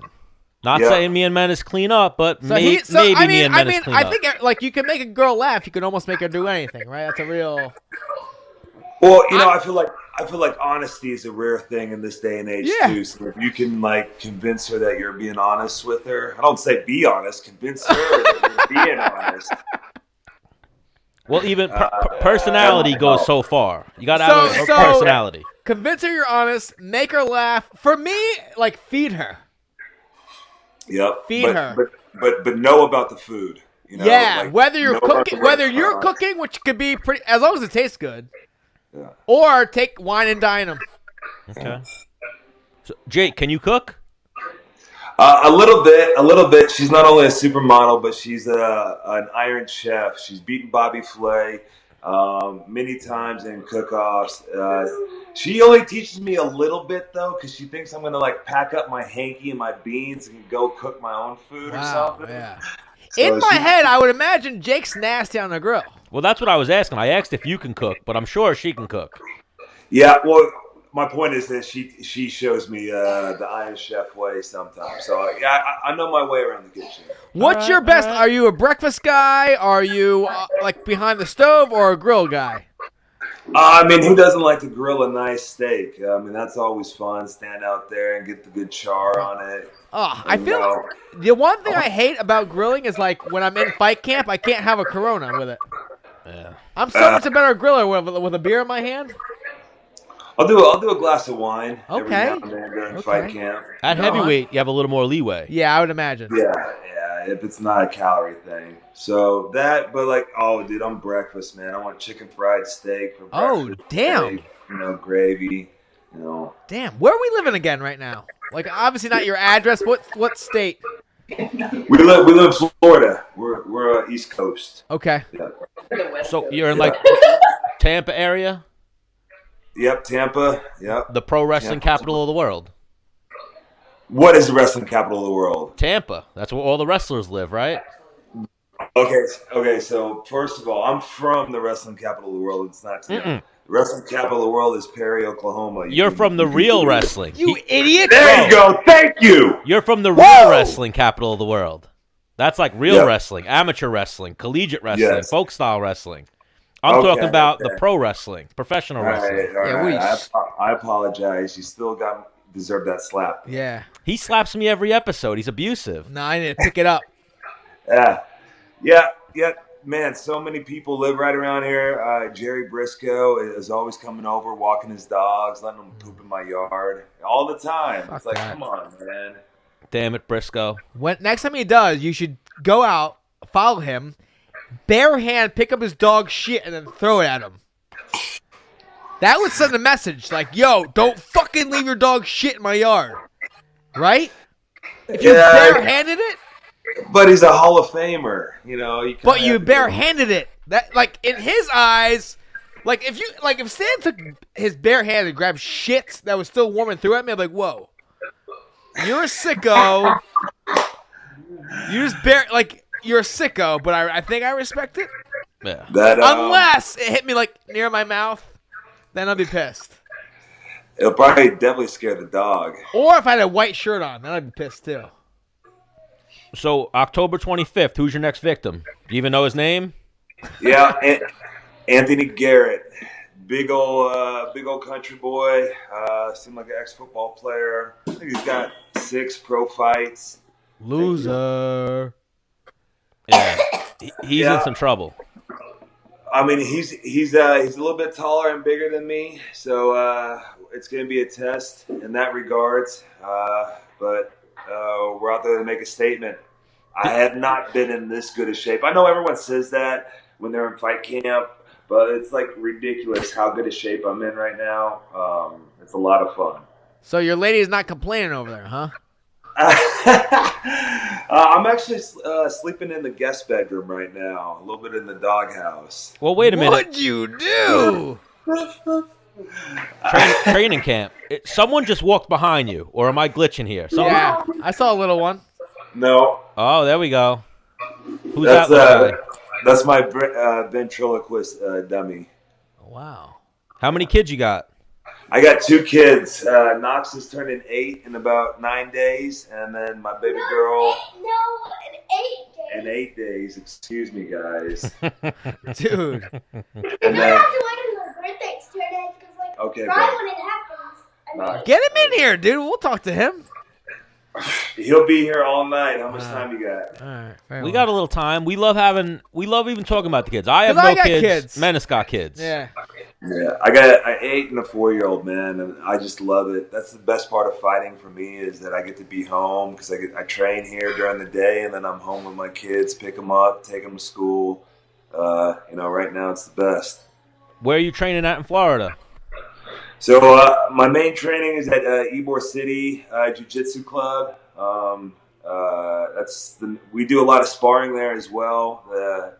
Joey Best is the owner there, and he lets me bring my team in there, and we'll do our kickboxing and boxing sparring and our wrestling and our wall wrestling. And then Dave Batista has a gym here too that I do a lot of training at, a lot of my strength and conditioning, a lot of my plyos, a lot of my recovery, and a lot of the conditioning. So those are the 2 main places. I'm very lucky. Got a great team that just kind of is flexible with my schedule because we just changed everything around. We were training Monday through Saturday, and now with AEW, we train Friday through Tuesday. And of course, we lost a day, so we had to double up more, and it's been really good. So now, vaguely, what's kind of your deal with, vaguely describe it, what's kind of your deal with AEW? You're going to be on TV every week, or you're going to taper back now after you made the appearance for this fight? Well, I want to do both, and I want to do it at the same time. I'm glad. Great. Oh, he's going to use the men's room. He's a little guy. I heard. His bladder's only so big, You know how it is for those little guys, Jake. Yeah, no worries. But I'm a huge wrestling fan. I know Menace was a huge wrestling fan when he was little, but like I said, I was super excited that I knew AEW was going to do something big. And then I hit up Daniel Rubenstein to try to get you on the show last week, and he was like, Jake's busy right now. So I was like, oh, all right. And I didn't even fathom that you were coming in on AEW, but that was amazing. That would have been pretty cool.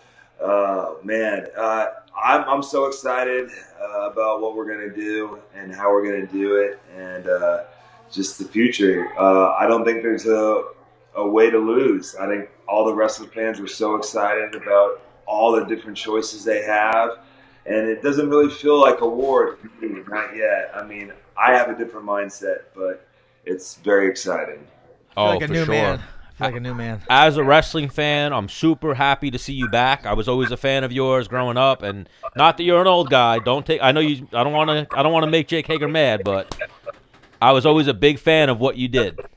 Oh, thank you, my friend. No, I mean, don't get me wrong. I will say what I say about that other place, but they do great things. They did change my life, and they are allowing me to cross over into professional fighting almost overnight because of the exposure and how popular it is. So, I have my feelings about them, but I am nothing but thankful for everything that they've given me. I've earned it, but I'm also thankful for it.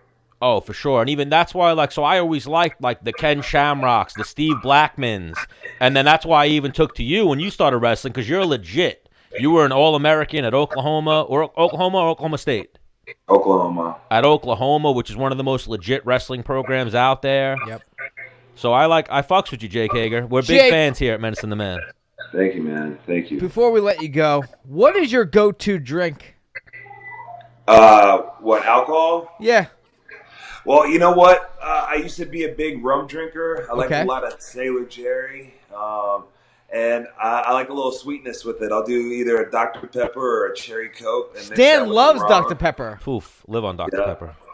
Yeah. And then the rum, got a hold of my pirate ship too much. So I had to turn it off and turn on the vodka. And then I do the same. Dr. Pepper and vodka. Go to New York City. They'll go, what are you, from Oklahoma? Wow, Dr. Pepper and vodka. You might have changed Stan's life just now. You might have just... Awesome.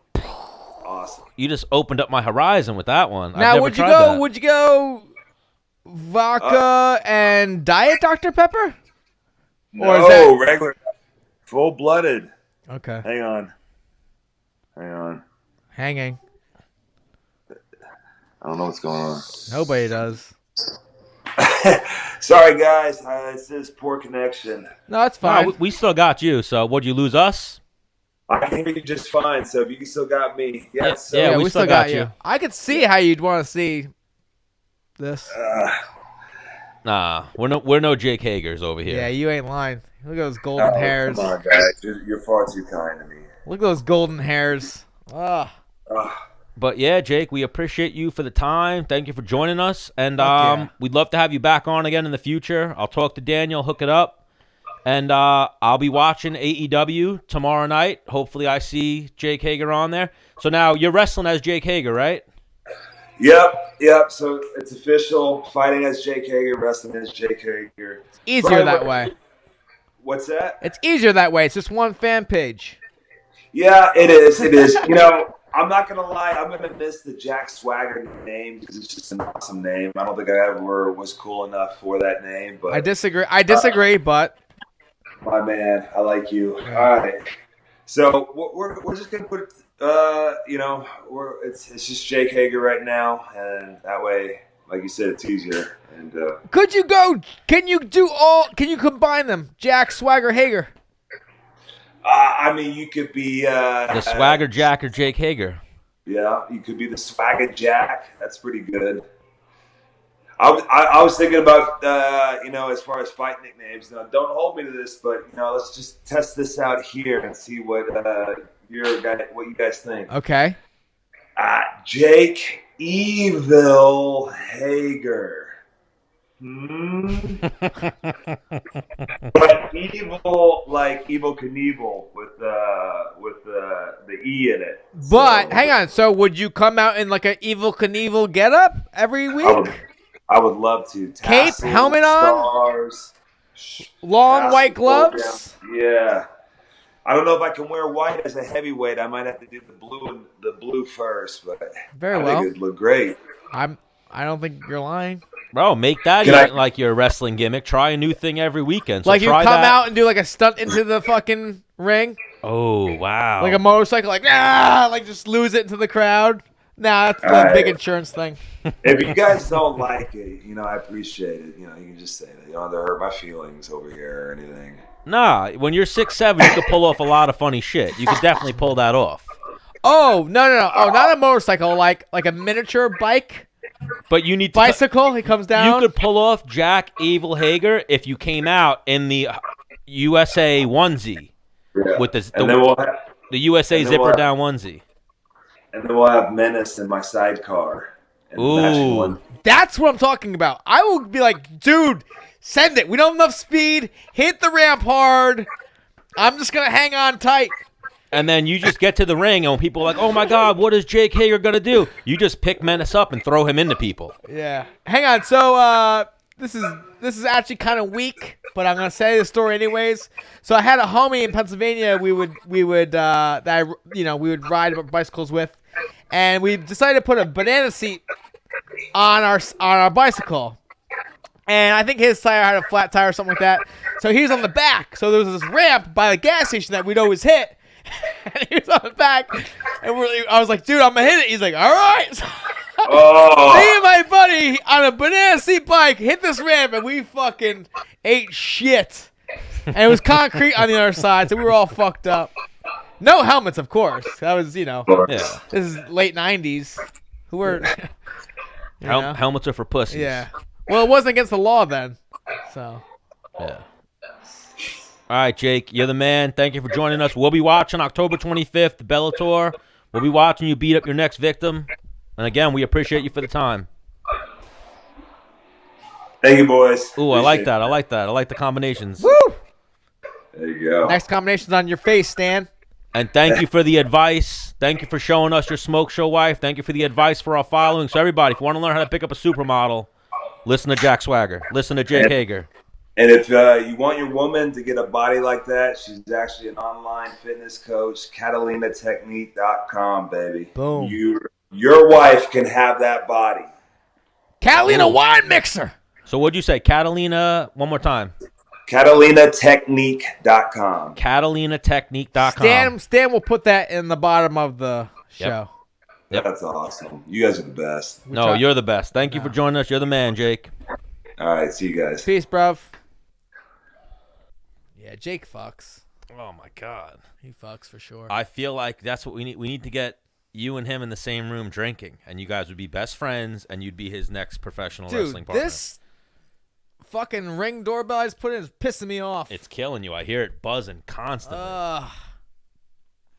So I never heard back from Jared Cannonier, but let's just send it and see what happens. Yep. Right? Full send. And if he doesn't answer, we hit up Benson. Benson? Yep.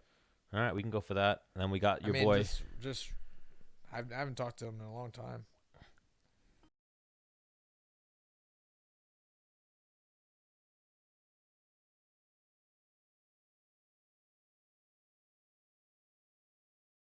Man, there's motion at your front door, Menace. I know. It's every time a car goes by, I think.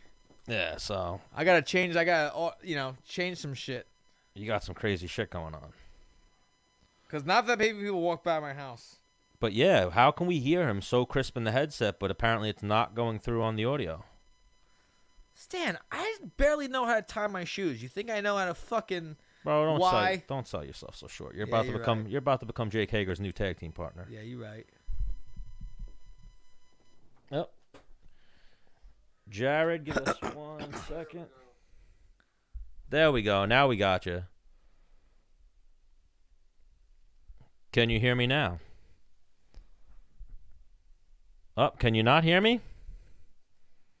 All right, you could hear us, but we can't hear you. Hold on. Oh, there we go. Now we got you. Yeah, now we got you. So now, Jared Cannonier, welcome back to Menace and The Man. Sorry about the little technical difficulties. Woo! Glad to be back. Skype's a real douchebag. Yeah, you look great, dude. Well, thank you. Yeah. Well, you obviously know Dennis. Stan the Man here. He likes to beat me. He's very abusive, Menace. Yeah. I think it's time to get you back in the octagon, man. Get yourself another fight. Yeah, I'll fight Stan. Yeah, but they ain't taking me in the octagon, so we're going to have to fight. You're fat. I'm chubby. Are you still on the contract? Nah, Dennis? I retired in January. Oh, that's right. You did retire. That's right. Yeah. I you still? I started crying, and I put my gloves in the center of the octagon like a little girl. Where'd you retire? In Brooklyn? Yeah. In New York. Yeah. Yeah, that is home, right? Yep. You saw that one, right? Yeah, I did. We had a few guys on that card, as a matter of fact. And now you train out in the lab, right? Yeah. Oh, I fought your guy. Who'd you fight? Did you fight? Yeah, you did fight Casey, huh? Yeah, that's right. No, Tay Edwards. Yeah, Tay. Oh, you fought Tay. Okay. Yeah. Oh, yeah. Yo, hang on. It's T. Oh, when you see him, tell me when I'm on the show. Tell him what? We want him on the show. Okay, I'll let him know. I want to catch up with him. And then I gotta text Benson myself. How's he doing? He's doing good, man. He's doing good. Got that third baby here now, so That's right. Their hands are full. Damn. And now That's still he's still one of the training head and coaches fighting. out there, right? Yeah. I mean, he's one of the leaders on the team. Yeah. He doesn't necessarily coach, but he No, but he's he's cornering you guys. He's he pays attention to your training to a certain extent now. Yeah. Yeah. If he thinks you're doing something wrong, he'll probably tell you. Yep. Right? Yeah. If you're drunk at a bar, he'll come pick you up. Well, not me, because you won't find me drunk in a bar. You don't drink, right? Not necessarily. No, I have a drink here and there. Right. Like after my fight, on my way on the plane, I had me a nice a gin and thing. But it had been a long time before that since I had a drink. But I know I wanted to celebrate that one on the plane trip home. So yeah, because I did some military tour with him overseas, and we went to like Italy and Spain, and he was getting ready for a fight too at the same time. Yeah. But he doesn't drink besides that, so it was like I felt like a bad person around him. That's the mirror, man. Hang on, but I felt so bad, dude. We were in Spain and Italy, like eating like the finest foods, and he was eating way more than I thought like he should have. Yeah, but like he also is like he doesn't get too much overweight. You know what I mean? Like he he has no fat on his body, so his metabolism is probably fucking ridiculous. Yeah, and then one night we had dinner, and then Gray was with us, Maynard. And I was just following Gray's lead, and we were smashing beers, So the next day we did our seminar, and Benson was like, "Yo, hey Dennis, you want to do some two and twos with me?" I was like, "What's that?" He's like, "I do 2 takedowns, you do 2 takedowns." Like, "Oh, I never heard it called that." And this motherfucker would take me down, and after takedown, holding me and making it hard for me to get up. I'm like, "Yo, dude." And he fucking smoked me. Yeah. Even though we weren't going live, he wrecked me. And I was a little hungover and shit like that. And I was like, man, I was dying, right? I was dying. We did probably 35, 40 minutes. I'm dying. I'm like, you know what? Fuck this dude, man. I don't need to be doing this shit. That's just our warm up on grappling days right there. Yeah. You run around the circle, do a few stretches and stuff like that. Then we do 2 and 2s for like 30 minutes, and they alter it. They alter it throughout the course of that 30, 40 minutes, but it's go pace, you know what I'm saying? Yeah. You wrestling and take down, and then your right hands on as the guy gets up. But the thing is, I was like, man, had I known we were gonna do this, I would have did it to you, motherfucker, and got you tired. Because by the time I picked up, I'm like, yo, man, this guy's giving me a hard time. It's hard to getting up. It was too late. I was already kind of zapped. Damn. Well, that was my first couple of weeks there, man. Not knowing what to expect. Right. So you go in there and you get a partner, and they just handle your ass. And okay, next time I'm gonna up the tempo a little bit, match that intensity. And I wasn't a good wrestler back then, so I kept trying, like the little engine that could. But because who else is out of that gym? There's a 45 right there. Caesar, is that a 45er? Yeah. Not Caesar. We got some. I don't think we have any professional 45ers anymore. I know Mackenzie Dern used to be out of that gym. Is Bruce Leroy out of there? That's right. Yeah. Bruce Leroy's out of that Caceres. gym. Yeah. Alex.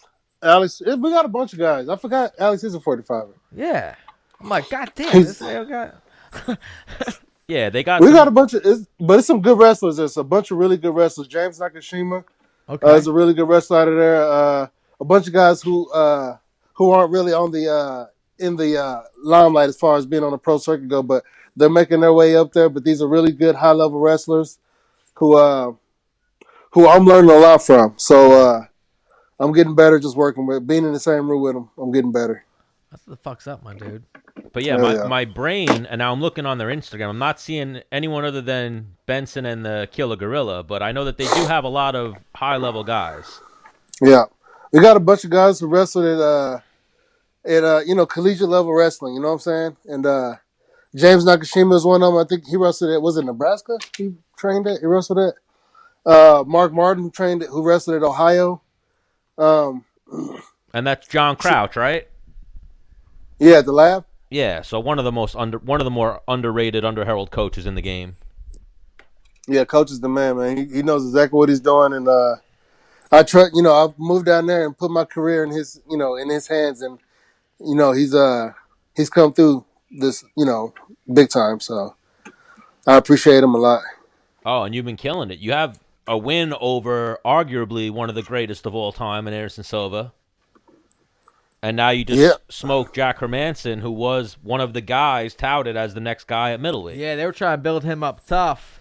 Yeah. Yep, he has. They gave him a lot of steam beating Jacare the way he did. So deservedly though too. Yeah. Yep. Yeah, he did really well against Jacare. But I'm a different animal, so yeah, I like that. I had to go in there and take that steam away from him. Oh, for sure, you're a gorilla. So now the next fight, it's looking like, is going to be Adesanya versus Paulo Costa. Who do you think wins that one? I hate making predictions. I don't like saying this guy's going to win or that guy's going to win. I'm not biased in any regard as far as who's going to win in that fight. But I would say that Adesanya definitely has the better chances of winning. I think he's a more proficient striker. He's definitely longer than his opponent. And, just from just seeing what those guys have been doing, you know what I'm saying? It's not that they're just going in there being great fighters. These guys, it's a great team that they have over there as well. Great coaches. And when you mix a great fighter with a great coach, it's going to be hard to beat that. I'm not familiar with what Costa, where he trains at, or what his training regimen is like. But the dude's an animal too, as big as he is, as strong as he is. He's a black belt in jiu-jitsu, but we hadn't seen none of his, hardly any of his jiu-jitsu. I feel like if you're in the UFC and you're Brazilian, you're a black belt. That's how it works. Well, there's some Brazilians in there that's not black belts, right? Is Edson Barbosa a black belt? Probably. He might be Edson. By now, he's been in the game for so long. Yeah. Why do you do? He sure as hell doesn't use any of his. What are you in jiu-jitsu? I'm a purple belt. Yeah, I'm a white belt, one stripe. You are? Yep. Yeah, I'm a purple belt because I don't really train too much in my gi. Same. I don't train as consistently as I could. Sames. You gotta fuck up one of your boys that's a black belt. I'd be like, you know what? I'll give you a black belt just because it makes me feel better about myself. Well, I'll get in there and mix it up. We got a bunch of black belts in there on the mats, a bunch of really high-level brown belts who compete regularly in jiu-jitsu competitions and stuff. And on our fight team, Tequinho is on our fight team, and he's just an animal. He just won a couple of jiu-jitsu tournaments in the last couple of weeks, so... Augusto Mendez is the other guy that I couldn't think of. Yeah, he's from the MMA Lab. Yeah, he's a killer, that dude. Yep. So, again, it's a lot of experience in there. It's a lot of different types of skills these guys possess. And I'm learning from each and every one of them and trying to make myself better. Oh, for sure. And so what do you think will be next for you? You think like a Yoel Romero type fight sounds good for you? Well, that's what everybody's talking about, a contender fight, one or two fights before a title. So I would say Romero or Whittaker will be the best fights that will get me to the title. Gastelum or Till, whoever wins out of that. And who else is ahead of me? Costa. So, like I said before, man, if not the title, the fight that's going to get me there. So at number 5, there's only so many fights I can have before, they have to give me a title fight. And I feel at this point, at the level that I'm at now, I think it's only going to be one more fight. It doesn't matter who it's going to be. Just hopefully, the right guy shows up at the fight. Nothing crazy happens. Nobody gets injured or anything like that. So, oh yeah, I think it's going to be Costa versus Adesanya next. And if you if you could get in there with Whittaker or Romero, then that puts you next in line for that next title shot after that. Yeah. Yeah, that's how I see it, at least. Or at least that's how it looks. But, we'll never know what happens. They can they can schedule Adesanya versus Costa, and then something happens, somebody get diarrhea the day of the fight, and, they need a replacement. So I'll be ready for whatever happens, and I'm gonna hope for the best. What's your story? Do you have I don't know, you're poor, or like your dad wasn't around, or like do you have something where like you didn't have your legs didn't work for 2 years? Do you have something that? Well, I used to have some magic shoes, but magic shoes? No. Are you a street fighting legend? Yeah, like do you have? Reference. No, man, nothing special. You're just nothing. you just always you were like a B+ student always like. I was a B+ student. Never struggled. Like was like pretty good at everything.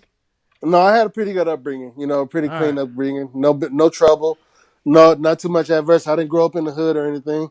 I didn't grow up in the ghetto or anything. I did grow up in Dallas. I did grow up around in the area where you can't be you can't be no punk ass bitch or anything like that. Or you should just make up something like, yo, man, like I beat up a shark one time, and just stick with it every interview. Like, yeah, like the toughest part of my life was a shark tried to attack me, and I fucking gave it the people's elbow, and I'm still here today to fight tonight. So yeah. Well, again, I'd have to put time and energy into a whole script and all that. Hang on, that took me 1 minute. Just that's it. That's your one. Like, yeah, I beat up a shark one time. Next, his game is just keep beating people up. Yeah. There you go. Beat the shit out of people. Beat the shit out of people. You beat up Anderson Silva, then Jack Hermansson, and Dave Branch, who's a friend of the show. We've had him on before, and he's one of the like underrated but highly touted at the same time, if that makes sense. Like he's really skilled. He came as like a two-weight world champion when he came into UFC. So, and you beat him, then you beat Anderson, then you beat Jack Hermansson. That's a solid threesome right there. Solid resume at middleweight that put you right in title talks. Yeah.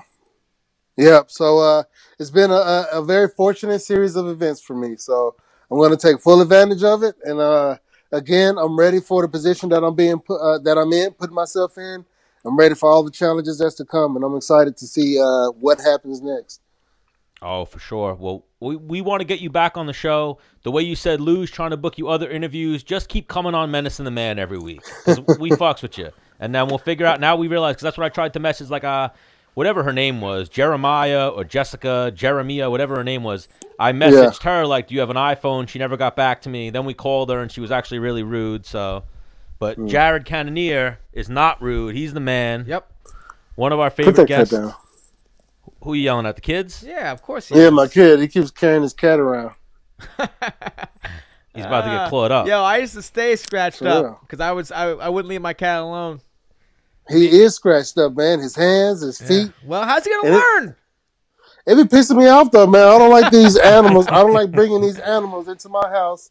Free room, free board for them to claw up and scratch up my kids. You know what I'm saying? Those are my priority to protect them. I ain't finna let no animal think that they're big enough and bad enough to come in here put it outside and mess with mine.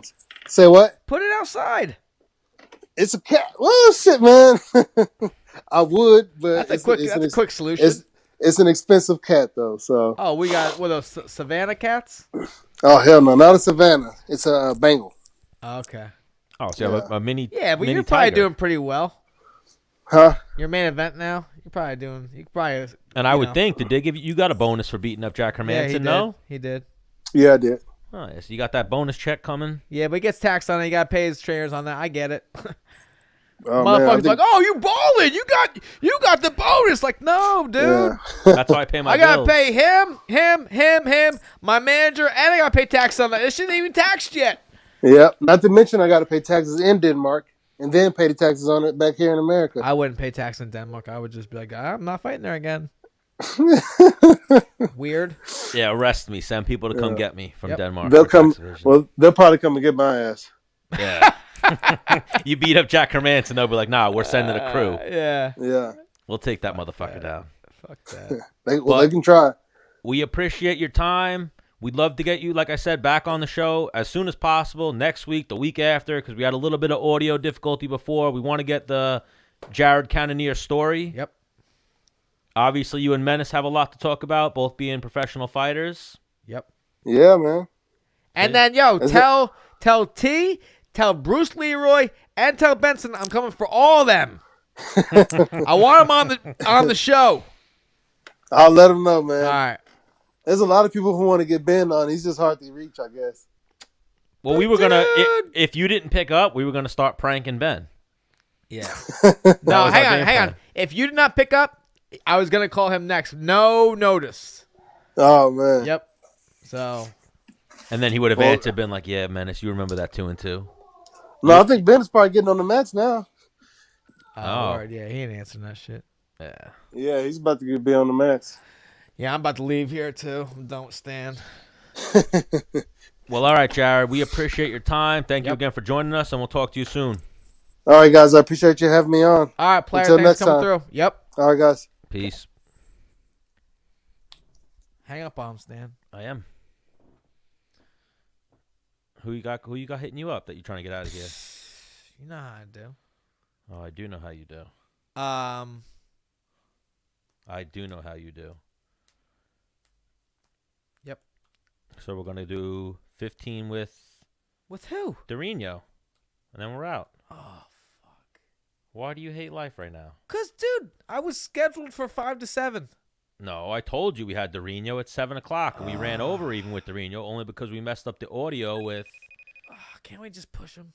No, let's just get him on real quick. I'm only good for 2 hours. No. Yes, I am. Unless I'm drinking a lot. Then drink a little more. No. Drink a G Fuel. No. Ooh, he's not going to answer. No, but we're going to get him on because he's... What are you talking about? What do you mean, what am I talking about? He's not answering. What do you mean we're going to get him on? Obviously didn't answer. We'll push him next week. Who do you got for next week, Stan? We're so stacked we can't put him on next week.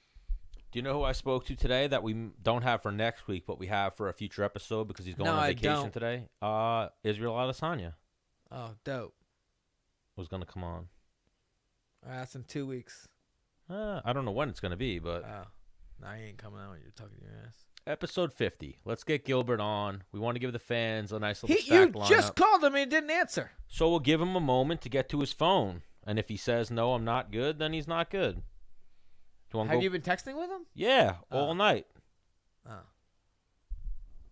Come on, Menace. You forgot you didn't. That's what it was. I should have told you it was episode 50, kind of like a milestone episode, if you will. We almost have like our number of when we're done. We're done in... Oh, now he just said he's good. So here, we'll do... I'm trying to see that new movie, The Joker. Oh, are you going to the movies? Yeah, I'm going to the movies. It's Tuesday. It's half off. Remember when Volante was supposed to come on and be our like movie guy? Yeah, I fucking hate him. And then he stopped answering? Yeah, he's fucking knocking bitches up.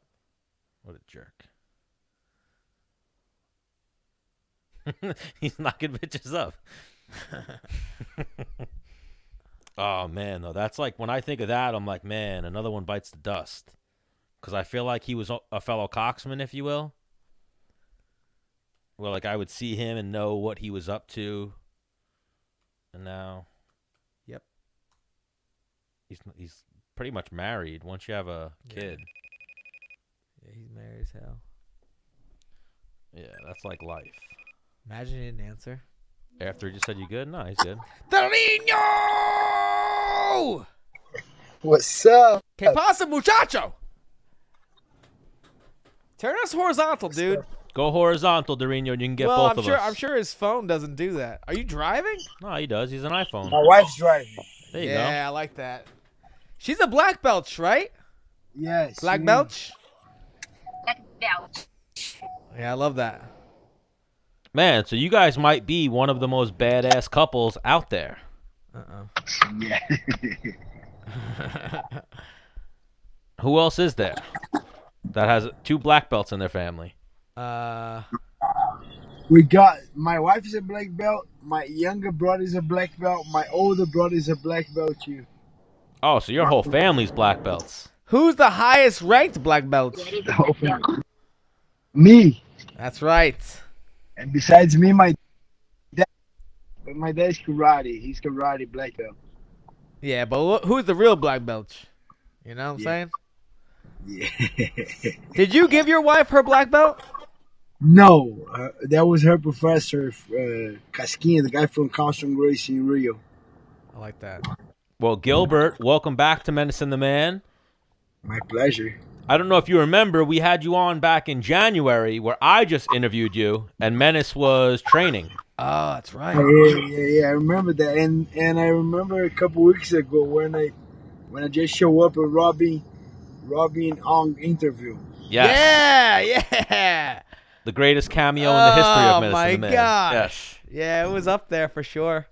So Gilbert, what? Like you're on some like goddamn savage He-Man shit these days. Like anyone, anywhere, anytime. Like tomorrow, okay. Right now, okay. Like this is like a new thing for you because at 55, it took you a minute. Like, oh, you want to fight? Give me a second, get my weight down. Yeah. Now it's like what? I'll lose 10 pounds right now. Or what is it? How much you over these days? 85? How much I walk around? Yeah. 190, 185, but I can drop pretty easy to 84, 85, 83. Right. Because when you were fighting at 155, you were walking around like 190, 195 too. Yeah. So, but now I can call myself triple weight. Anyone, anywhere, anytime. I think I'm a hard worker. I like to work hard. Yeah.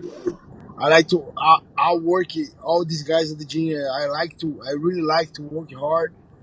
But like you said, at lightweight at 155, I gotta kill myself just to make a weight. Yep. Just to step on the scale. So as soon as I decide to go to 170, I think life gets easier. I still feeling very strong. Most of my main partners, they are already 170, so I know the feeling already. I know what to expect. And I don't need to cut a lot of weight, so it took a lot for me to take that decision, but as soon as I made the decision, I'm feeling very good about it. Because you're crushing fools right now, my dude. Yes. Congratulations on that recent win. Yeah. You smoked Gunnar Nelson with those calf kicks. Yeah. I was hoping that was going to be more of a grappling match just because I know you're grappling, and I know the UFC portrays him as a big grappler. And I saw at the end of the first round you were going for a heel hook, and I was like, oh! But it was the trained eye saw where that was about to go. Yeah. Yeah, so I was thinking I'm grappling with him a lot. That was my first plan because, first of all, because I want to grapple. And secondly, because that distance too, he was very dangerous with the karate stance. But as soon as the fight was going, I could see that he wasn't that comfortable in striking. He wasn't that comfortable. I said, I don't think he liked that too much. Well, so one thing, being a guy that stood across from you and was throwing punches with you, you were very uncomfortable to stand in front of. I don't know if you know that or not. Because, we would be doing, just nice and easy, just, moving up, just warming up. I'm like, I'd be moving around with him, and I'm like, this dude just threw from his hip. And it missed my nose by this much, man, I better come in full force so I don't die. Gilbert swings very heavy. Yeah. So I have. So that I was getting very comfortable. So after the fight, my hand was a little hurt. I went to the doctor just to check. He said it was nothing, but he just gave me that confirmation. As soon as he saw the X-ray, he said, "Man, your bones are very dense, very." Very thick, big bones, and I say, okay, that might be one of the reasons. But as the fight was going on the stand-up, I know he wasn't comfortable, and I thought he would be more comfortable because that distance is so hard. I have my boxing, kickboxing stance that I like to play with, and for sure mix it up with the takedowns and the kicks. And I thought he would be a little bit more comfortable, but as the fight was going, I said, man, he's not comfortable. So let's stay here a little while, and I was feeling more comfortable. But it might have been the flying knee that you hit him in the face with. I don't know if you could see. I'm wearing my Henri Hooft shirt, the Henri Hooft Long Island MMA shirt. What level in H kickboxing are you? I'm a level 4, in case you're wondering. I still level 3. See? Oh, you're level shit. 3. Oh shit! Look at this. Oh shit! I'm level 4, bitch. Look at that. See? Level 4. I still level 3. I'm gonna call Henry right now. I need a promotion right now. Yo, Dennis is level 4. What the fuck? Yeah, you have more knockouts in the UFC than I do. But I'm only a white belt, 1 stripe, so maybe that's why he wanted to make me feel, some type of way. Dorino, next time you see Menace, give him his blue belt. I will. He took me down. He has good takedowns. Last time we trained, he took me down nice. His jiu-jitsu's pretty good. At least blue belt. At least, Yeah. A purple belt. He's a sandbag in white belt. I'm looking for one strip at a time. I want to do it the right way. I've only put a gi on like 3 times now, so 4, maybe 4. You don't wear gi. You just do no gi. Come on. Well, no, but I've actually put a gi on 4 times in my life. But that's you're like good enough that if you just show up with the gi, it should be like, all right, everybody, Dennis is here in the gi, belt promotion time. Like they should just promote you to blue belt. Who's the gym we used to be associated with? Shaolin's. I went to Shaolin's with LaFleur and who else? Like Laura was there, and it was the second time I ever put a gi on. And I went, we did the class, and then we're in the locker room. Someone's like, "Yo, man, what kind of belt are you?" I'm like, "What are you talking about?" Like, this is my second time putting a gi on. He's like, "Yeah, right, dude. You're at least like a brown belt or some shit. I saw you fucking throwing the brown belts around the purple belts. Like, you're lying. You're not a white belt." I'm like, "Dude, what are you talking about?" Like, they need to change that. If you're a high level wrestler, you need to be at least purple or brown belt. Come on, guy goes there with the white but like belt. you said, I've been doing no-gi my whole career, so. He goes there with the white belt, crushing the purple belts. I never tried gi before. The only thing that works on me is when you use my gi against me. I don't know. Like when they grab my collars, I'm like, get the fuck off. Break the grip. Well, no, I don't know. I'm like, you're cheating. You're using my clothes against me, dude. I feel like we have a negotiation, though, right now. Like, we can get Henry on the horn and say, Henry, you're going to promote Gilbert to level 4, and we're going to promote Dennis to purple belt. And that's a win-win for everybody. Wow. No, I like beating people, telling them that I'm a white belt, 1 stripe. Yeah. He needs to be that freaking white belt that goes and crushes the purple belts. I know Dennis. So, Gilbert, I saw you trying to take that fight this weekend in Tampa. Was that ever an option? I just put my name out there because he's in Tampa, now he's in Florida, so I would love to fight. I put my name over there. And I don't even know the guy. I know the guy he was in the UFC. I just want to stay busy. But he just answered back. He just saw I tweeted out there. And I just saw I say, and I say, man, I can cut right now. I can make at least 160. That will be the most I'm going to have. You'll be 65, Hang on, for the people at home, which fight? It was 2 lower level, like unknown guys, and the one fight. I don't even know the guy's name, but I just want to fight. And someone pulled out at 55, and I just tweeted, I can go at 165, catch weight. At least you should get a fight, and I get paid. So let's do it. The guy, 165 is too much for me. I'm already 160. I look at the guy like, man, you're not a real fighter. Bro. Nah, he was afraid of you. Wait, and then even as I was scrolling, right after I saw Gilbert say, I'll fight you at 160, 165, you said you'd fight Francis Ngannou. I just saw. I trained with Francis before. He knows that. He knows what's up. So he knows. I think I might have a video of that training. If he's talking shit, I'm gonna post that video. But he was asking for a fight in December. I want to fight in December. No one wants to fight. I called Sean Shelby already. He say, everything's booked up. They say, any short notice you or where and then I saw Francis. I say, why not? I have that video. If he's talking shit, I'm gonna post that video. Oh my goodness. Kick us that video, Gilbert. We would love to see it. Because I thought that was one of the funniest things ever. Francis Ngannou was like, nobody will fight me. I'm looking for a fight at heavyweight. And Gilbert Burns was the first person to respond, like, yo, I'll fucking fight you. You want the smoke? I'll fight him. And he knows what's up.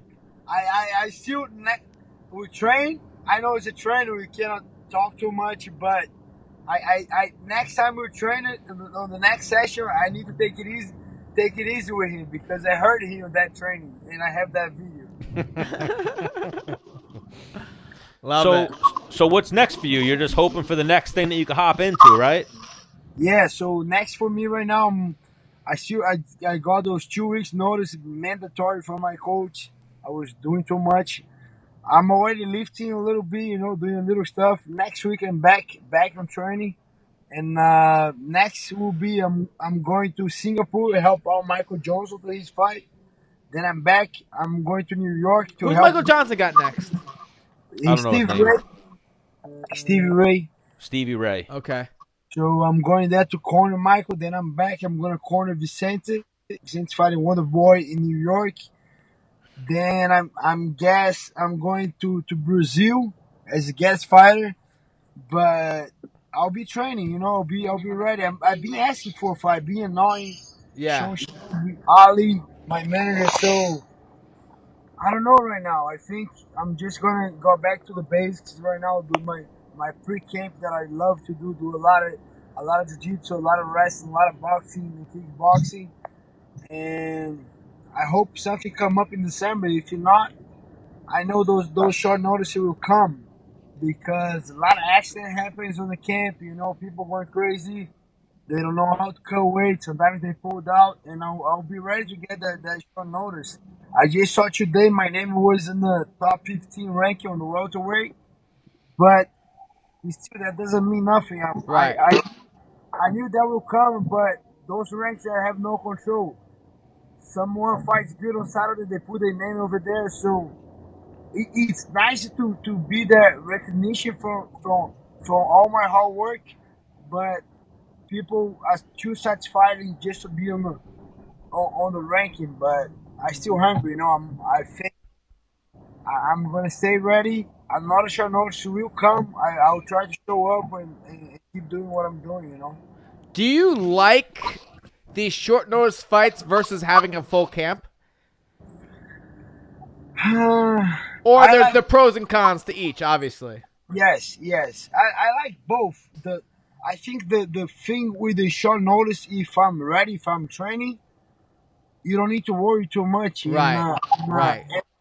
And the thing with the short notice, we just fix on my tools, on what I'm gonna do. I'm not worried too much about the guy. For sure, I'm still gonna study the guy, but we're not gonna try some new tricks, some new stuff. I'm just gonna do me, like let's do my kicks, my punch, my combination, my jiu-jitsu. Gonna make this all sharp every day to the fight, and it's more.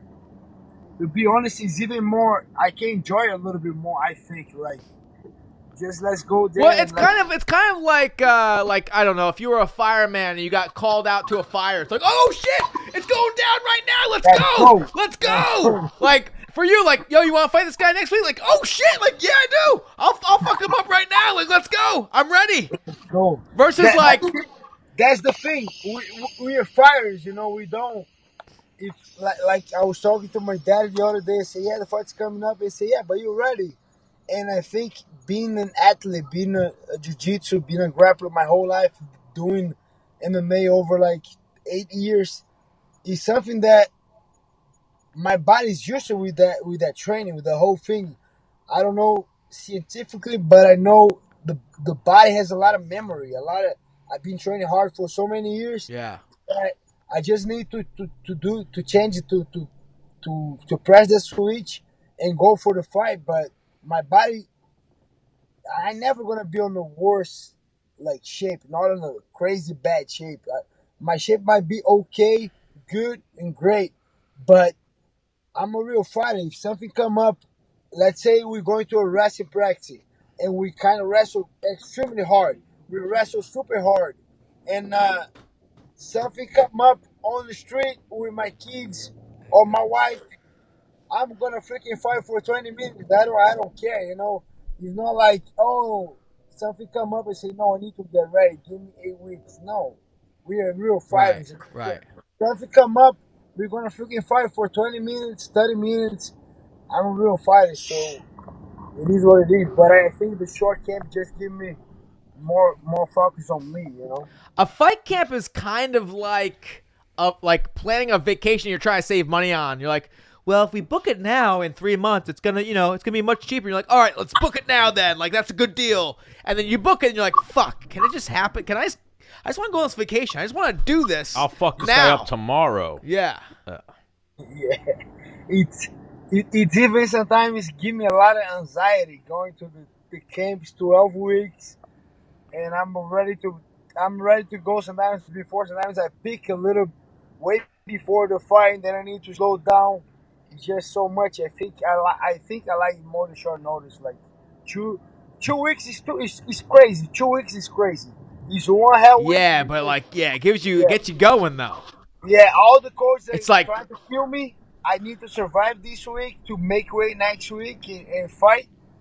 But I think if I'm in a good shape already training, 3 weeks will be perfect. 3 weeks is perfect. 2 weeks training and 1 week on the fight will be nice. Yeah. But 2 weeks to the fight, wow. I can do it. Yeah. Hey, you better take care of me on payday. Yes. Gilbert lives by that stay ready, so you don't got to get ready. Yes, kinda.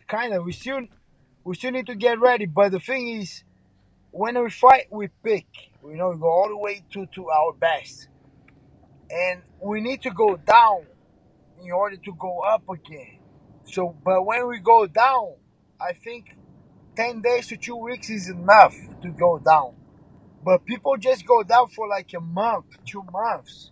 They eat so bad for a long time. They get fat. They get so out of shape that they need a camp just to go back in shape. But for me, I need 10 days, 2 weeks most to rest, and I'm back on training. I get annoyed to be at home and not be training. I just like to be working. Yeah. Oh, for sure. Your wife starts annoying you, huh? My wife? I'm kidding.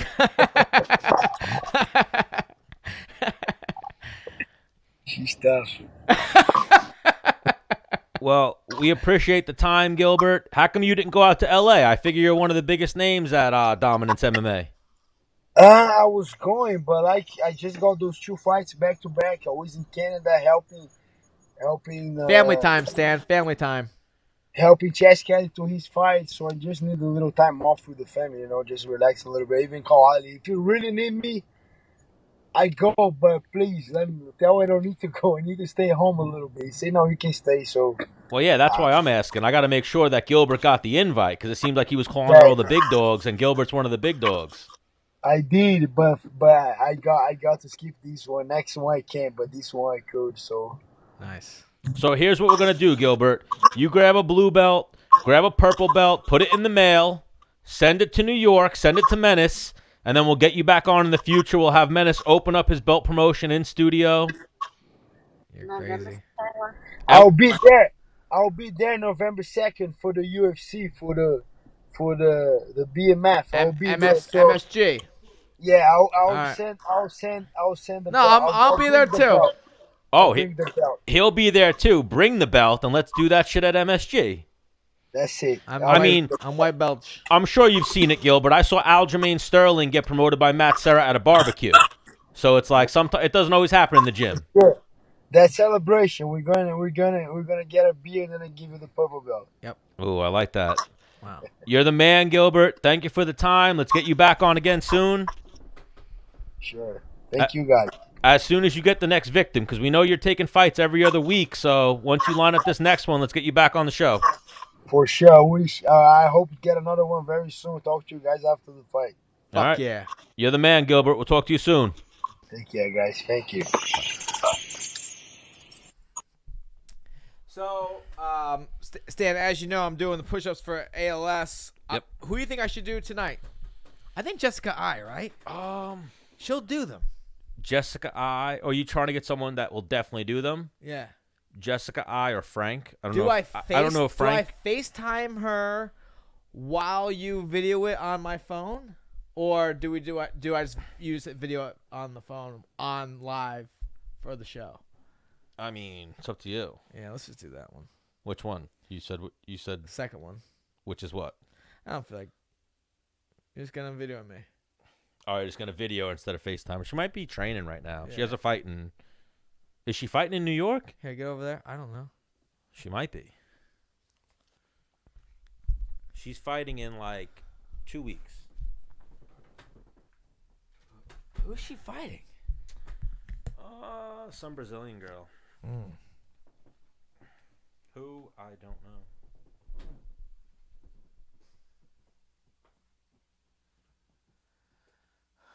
You're recording? Video. All right. Yep. Hey, what's up, Jessica? Evil Eye. I'm doing push-ups to raise awareness for ALS. I'm donating $1 per push-up I do. The ALS push-up challenge is that you do 18 push-ups for 18 days. I was nominated by my high school wrestling coach, and now I'm nominating you. Let me bang out my push-ups. Why on? All right.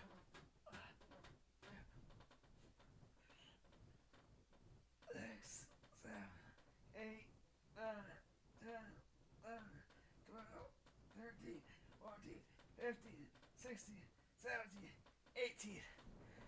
Maybe start him after your fight. Maybe start him tonight. Whatever. She's in shape. She can start him now. All right, whatever. Peace.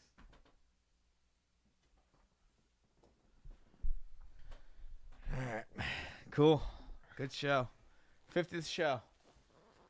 50th show. So what number did you say we had? 333? Yeah. So we have 283 episodes left. Yeah.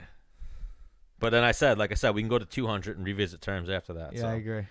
We'll figure what's up. But you didn't watch the fights this weekend. You just know what happened. I know what happened. Where was I? I don't know. Kids. Oh no, we did the ring announcing on that night. Right, that's why. Oh my God. Calling fights, some amateur boxing. Had you seen me, Frank the Tank from Home Interiors by Anthony Jeremita, I was on fire. Remember even, so now. When you went out afterwards? Yeah. Remember when you saw me even when I was talking to that one referee? Right. I was on fire. Right. Then I went out and it just kept going. How'd you make out? Very well. Nice. Very well. I had a good weekend. Wow. But real quick, I think we'll just glance over the main card of there's a UFC this weekend. Mainly Joanna versus Karate Hottie. Yep. And then there is I'm gonna miss this fucking movie. What movie? All right, then let's just get you out of here. We don't need this. So who you got between Joanna Jędrzejczyk versus Joanna Champion? Okay. And then the other fight that I know that was on our radar was Luis Pena versus Matt Frevola. We're obviously riding with Frevola. Yeah, I'm going for Frevola. And then I don't know what the other fight was. Hurry up, just run through the card real quick. The main card. All right, hold on. I mean, you should have these things very rock and roll. Well, I don't. That's why I don't like working with you, Stan. That's why I'm only giving you till 3:33 to fucking blow up. How about I'm only giving you to 200 to blow up? You know what you need to do, too? You need to start sharing our shit more. If it's the Menace, hang on. The Menace and The Man show, the Menace's fans need our shit. Yeah, you know what? These stupid fucking Facebook links that we're doing, I don't like. So we got, Cub Swanson versus Kron Gracie. Oof. Well, what do you want to do? Twitch, where we don't get as many viewers? We have the same amount of viewers. No, that was 3 hours into an episode, and I didn't post beforehand that Gilbert was coming on. So, Kron Gracie versus Cub Swanson. I'm going with Kron Gracie.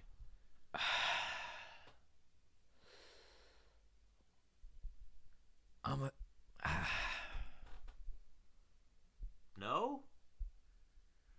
You think Cub Swanson's going to give him that old man beating like Sonam? Hopefully. I'm going to go with Cub. Really? Yeah. On the feet, I think Cub wins. I could see that, but you know what Kron actually has is like a Diaz brother style of stand-up, where it doesn't fucks given. It doesn't look great, but it's effective. Like where Diaz isn't like Nate isn't, and even Nick isn't like a little fucking pop and a jab, like similar to how like you are and other people are, and you see like what good striking looks like, but they're effective. They have good timing. So Kron has good timing. So we'll start from the top. So Joanna, you're going with. I'll go with Joanna as well. I don't think Michelle Watterson can do that. Joanna's too tough. If Karate Hottie takes her down, I think it changes things a lot. I think Joanna's really tough to keep down. Right, I agree. So it's almost like you need to take her down, take her back real quick, and try to choke her out, which not many people have been successful at doing.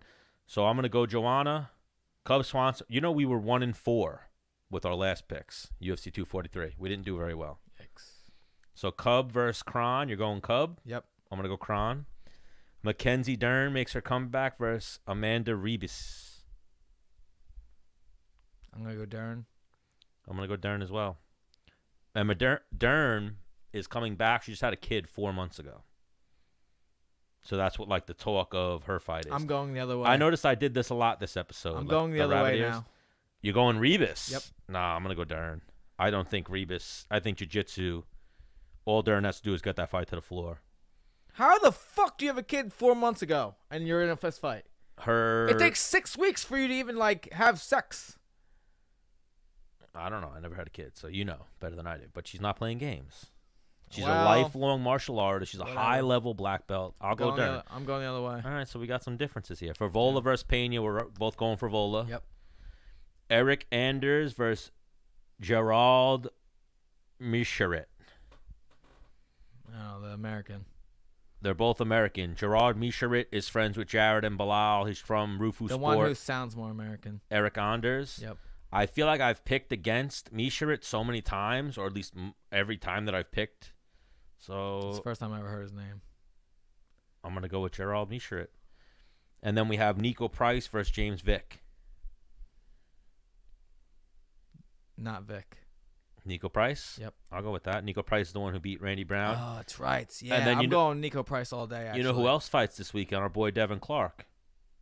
Fights Ryan Spann. Good. Do you even remember Devin Clark? Yep. Barely. It's the first guest we ever had. Nope. Oh, well, then I don't remember him. Devin Clark was the one who smoked. You talked about smoking blunts with Snoop Dogg. The one who trained with John Jones. Oh, right. Who you actually brought out with pretty hard. And then the rest of this card, I mean, there's some good fights on this card, so everyone be sure to tune in this weekend. But is UFC giving you money to do this, Dan? No. Oh, okay. But I was just saying it to be real quick with it, and then I was going to end it on that. So, Menace and The Man, episode 50. We'll just thank our sponsors, the law offices of Michael Pasiglione, Home Interiors by Anthony Giaramita, and G Fuel, always keeping us fresh in here. G Fuel. And the rest of our sponsors, they can start doing more for us, and then maybe we'll thank them. Yep. So episode 50. Well, see you later.